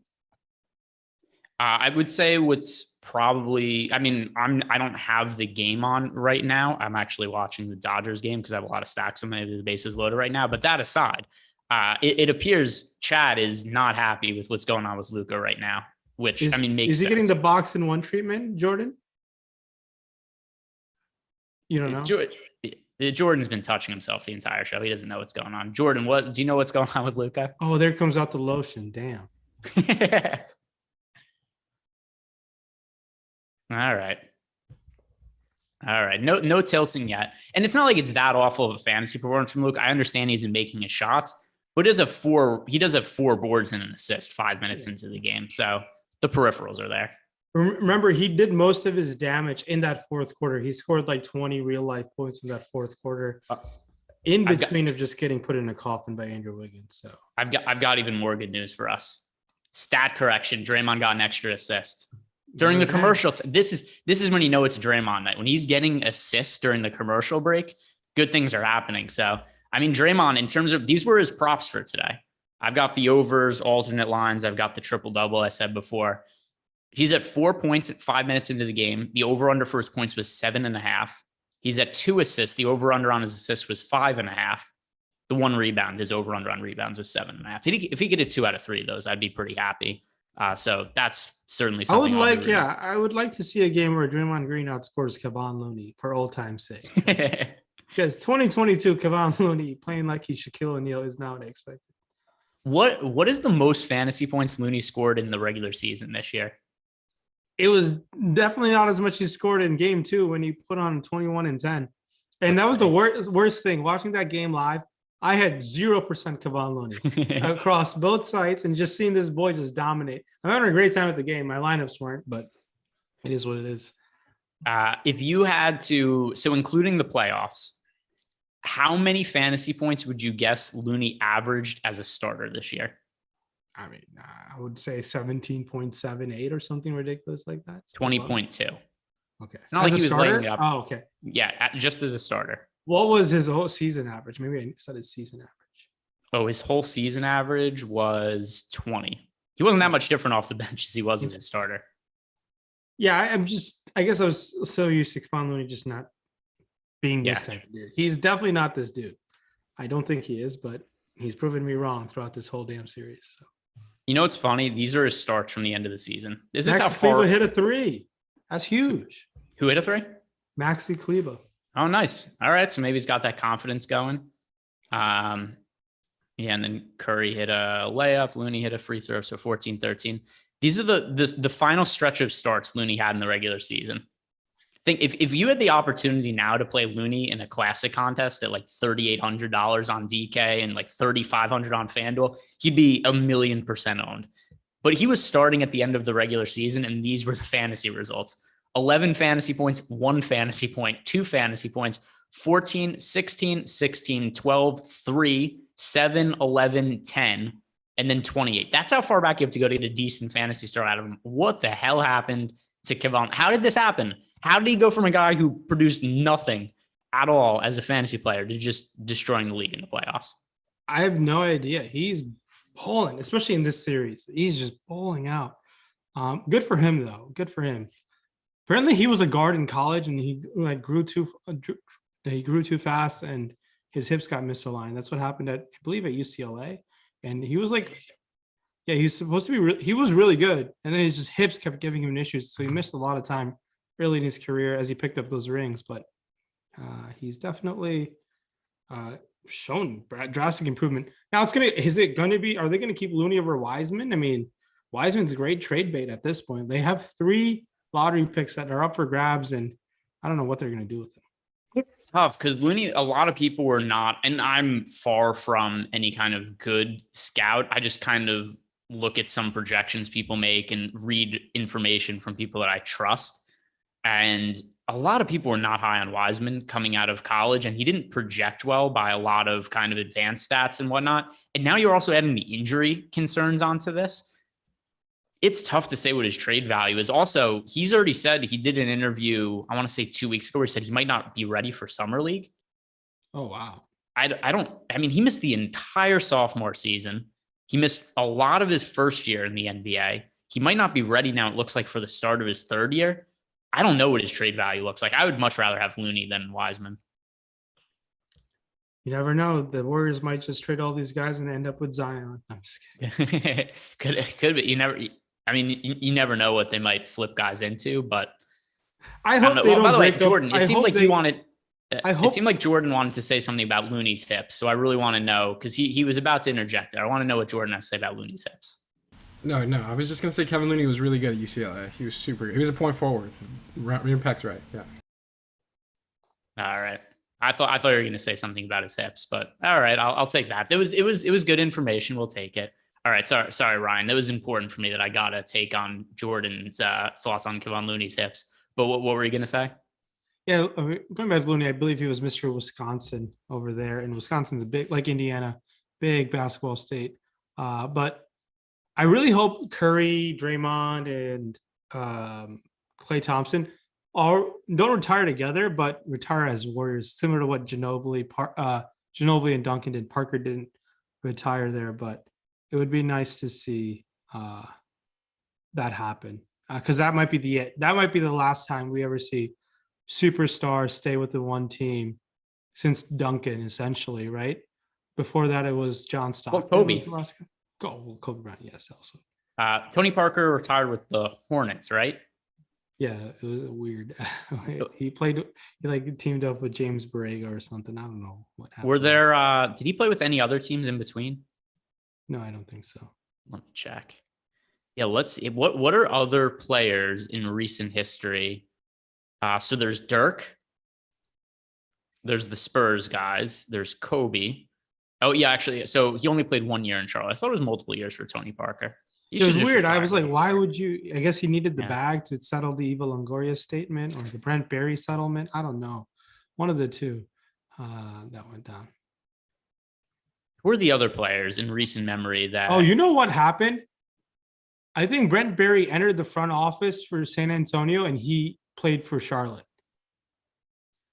So you know the whole thing, right? It was I don't remember it, but also inform me. Yeah, no, that's what happened. Brent Barry left the TV team at TNT, went to San Antonio. They don't sign Parker and they kept Barry because of what had happened between their spouses. So Ryan, you're the TMZ of sports. You know all. You stalk everybody's Instagram. You know everybody's significant other in the league. You know exactly how attractive everybody's significant other is. That factors into your fantasy projections. Oh yeah, I got that model, man. You got that the IG model, the model. Yeah, the model. That's what matters. So what was the falling out between Brent Barry, Tony Parker, and their wives? So Tony Parker, obviously, huge celebrity wedding, I believe, after the 03 finals against the Nets, he gets married to, or 05 against the Pistons, gets married to Eva Longoria. But then Brent Barry's wife has an affair with him, with Tony Parker, and they were teammates. You don't know this? It kind of rings a bell, but no, I'm not as plugged into this stuff as you Dude, are. this is wild. This is absolutely wild. And the other one was the other rumored one was a Jason Richardson and Steve Nash one as well, that's a little bit darker side of things if you want to Google. But I think the Brent Barry one makes more sense of why San Antonio didn't re-sign Tony Parker. Kind of a conspiracy theorist right now. The one I know the Matt Barnes and Derek Fisher one, because that one was really mainstream. Yeah. Then again, Matt Barnes, he drove across Highway 1 to fight him, right? That's what happened. Yeah, it was like a meet me in Temecula moment. Jeez. Peak. Do you know about the meet me in Temecula? The peak of NBA Twitter. That's what he said. And the tweet. No, so there was two guys on Twitter got in a fight over. It was a Kobe Bryant argument. And one of them is, the guy Scotty Drippin. He's like the kind of just a dude on NBA Twitter. He's kind of yoked, and he was in some argument. But anyway, he's in this argument with somebody on Twitter, and they're going back and forth, and just the usual nonsense, like alpha testosterone stuff, where he's like, "You would never say that to my face," and they're going back and forth about it. So he goes, "All right, meet me in Temecula," but just kind John of Kuminga is into the game. Ooh, Kuminga in early. Kudos so to Kuminga, you. I like Kuminga's chance to break the slate then. Of course, you got to. At this rate. Oh, they took Draymond's assist away, so he's back at 4-1-1. John Kuminga is in the game. Pretty low scoring game to this point. Curry going off, DFS going off. Luka's fine, 4-4-1. Curry's the big scorer right now, 5 points, 2 rebounds, 2 assists, and a steal. But yeah, so they're going back and forth, kind of like fake Twitter beef. And he says that he ends up saying, "Meet me in Temecula and I'll fight you there," but no actual intention. So one guy on Twitter actually flew out to Temecula, California to try to fight somebody else on Twitter. And that's the Meet Me in Temecula. That is the peak of NBA Twitter. Whoa, that's wild. Do you know how detached from reality you have to be to try to fight somebody in the internet over a Kobe Bryant opinion? I mean, it clearly happened. So, but I don't know. I mean, it's I know you tend to get into with the Twitter family. I enjoyed it. Yeah. You do a great job of creating great engagement like that. I tend not to reply to anybody on Twitter. I just tweet and then don't really get into it much, but it does seem fun. I do think it's like one great way to pass time. Especially if it's late at night and I'm not sober and I'm laying in bed and I'll just argue with people about total nonsense. It doesn't matter to me. These people are all NPCs. I'm never going to see them in real life. They don't actually exist. These are just people behind a Twitter. They might not actually exist. They might just be role players in my life, but none of them have faces. None of them are real. They're just trolls online who get upset about everything. And by the way, the amount of dumb people on the internet, it's never ending. I don't know where they come from, but they just pop up everywhere. Yeah, go ahead. Kobe fans are a different kind of breed. They will literally die for Kobe. Like you know what I mean? Here's a fun way to finish the show. who are the worst fan bases online? It's not teams. It's individual players. The people who just are like, this is my guy, like Derrick Rose fans. There are people who still think Derrick Rose is the best player in the NBA. And I know they're I know their handles in the back of my head because I used to look at them all the time, just read the crazy disillusioned takes. Like there are these Derrick Rose fans that hate Jimmy Butler because they think Jimmy Butler is like the reason that Derrick Rose isn't considered the MVP of the league right now. Damn. You interact with the dark NBA Twitter. I don't interact with them. I'm just aware they exist. I don't think Steph Curry has a strong enough fan base. I think he deserves a much stronger fan base. He's going to get pretty much slighted just because I don't know what it is with him. He doesn't get enough cred. We take him for granted. If he's going to go down all-time top 2 point guard, makes sense. I mean, if he wins this one, yes, he doesn't have a finals MVP, so what? But he might get it this year. I mean, how is he not he literally changed the game. It's pretty remarkable. You can pretty much notify one player changing the game. He kind of did it. People are jacking up 30-footers left and right because of him, right? I mean, that was not happening, let alone 10 years ago. I guess it started in 14, 15, I want to say, that era. And then so I think I don't think Steph Curry is bad fans online. Everybody is some annoying fans. I think there are these diehard Warriors fans that could be really annoying online. I remember last year they were tweeting at me nonstop because I told people to bet the Warriors to miss the playoffs last year. They ended up missing the playoffs. The bet won, but I had Warriors fans like regularly finding that tweet and tweeting at me about it. But either way, I don't think Steph Curry fans or Warriors fans are that bad. The worst ones to me, the Kobe fans, they are ridiculous. The Michael Jordan, LeBron James rivalry is insufferable on social media. It's the dumbest thing ever. The Derrick Rose fans are ridiculous. Who else? Who else are the bad ones? But those, I mean, they're just, I don't even think that's unrealistic to just say like, oh, I think Brandon Roy would have been really good and Portland could have had a really good team if they had Brandon Roy and Greg Oden healthy. But there are some individual fans of players like Kobe Bryant fans, the Derrick Rose fans that live in a different dimension, that don't operate with logic, that just are beholden to whatever their truth is. I'm trying to think what other fans are like that. Those ones are the worst ones I see on Twitter. Oh, actually, Ryan, you know why I know the most about this? There was at some point when I was working with Josh Lloyd at Basketball Monster, where he had made some video about Derrick Rose and with Tom Thibodeau and how somebody should be getting minutes over him. And a group of Derrick Rose fans attacked him and it just continued for like 3 years.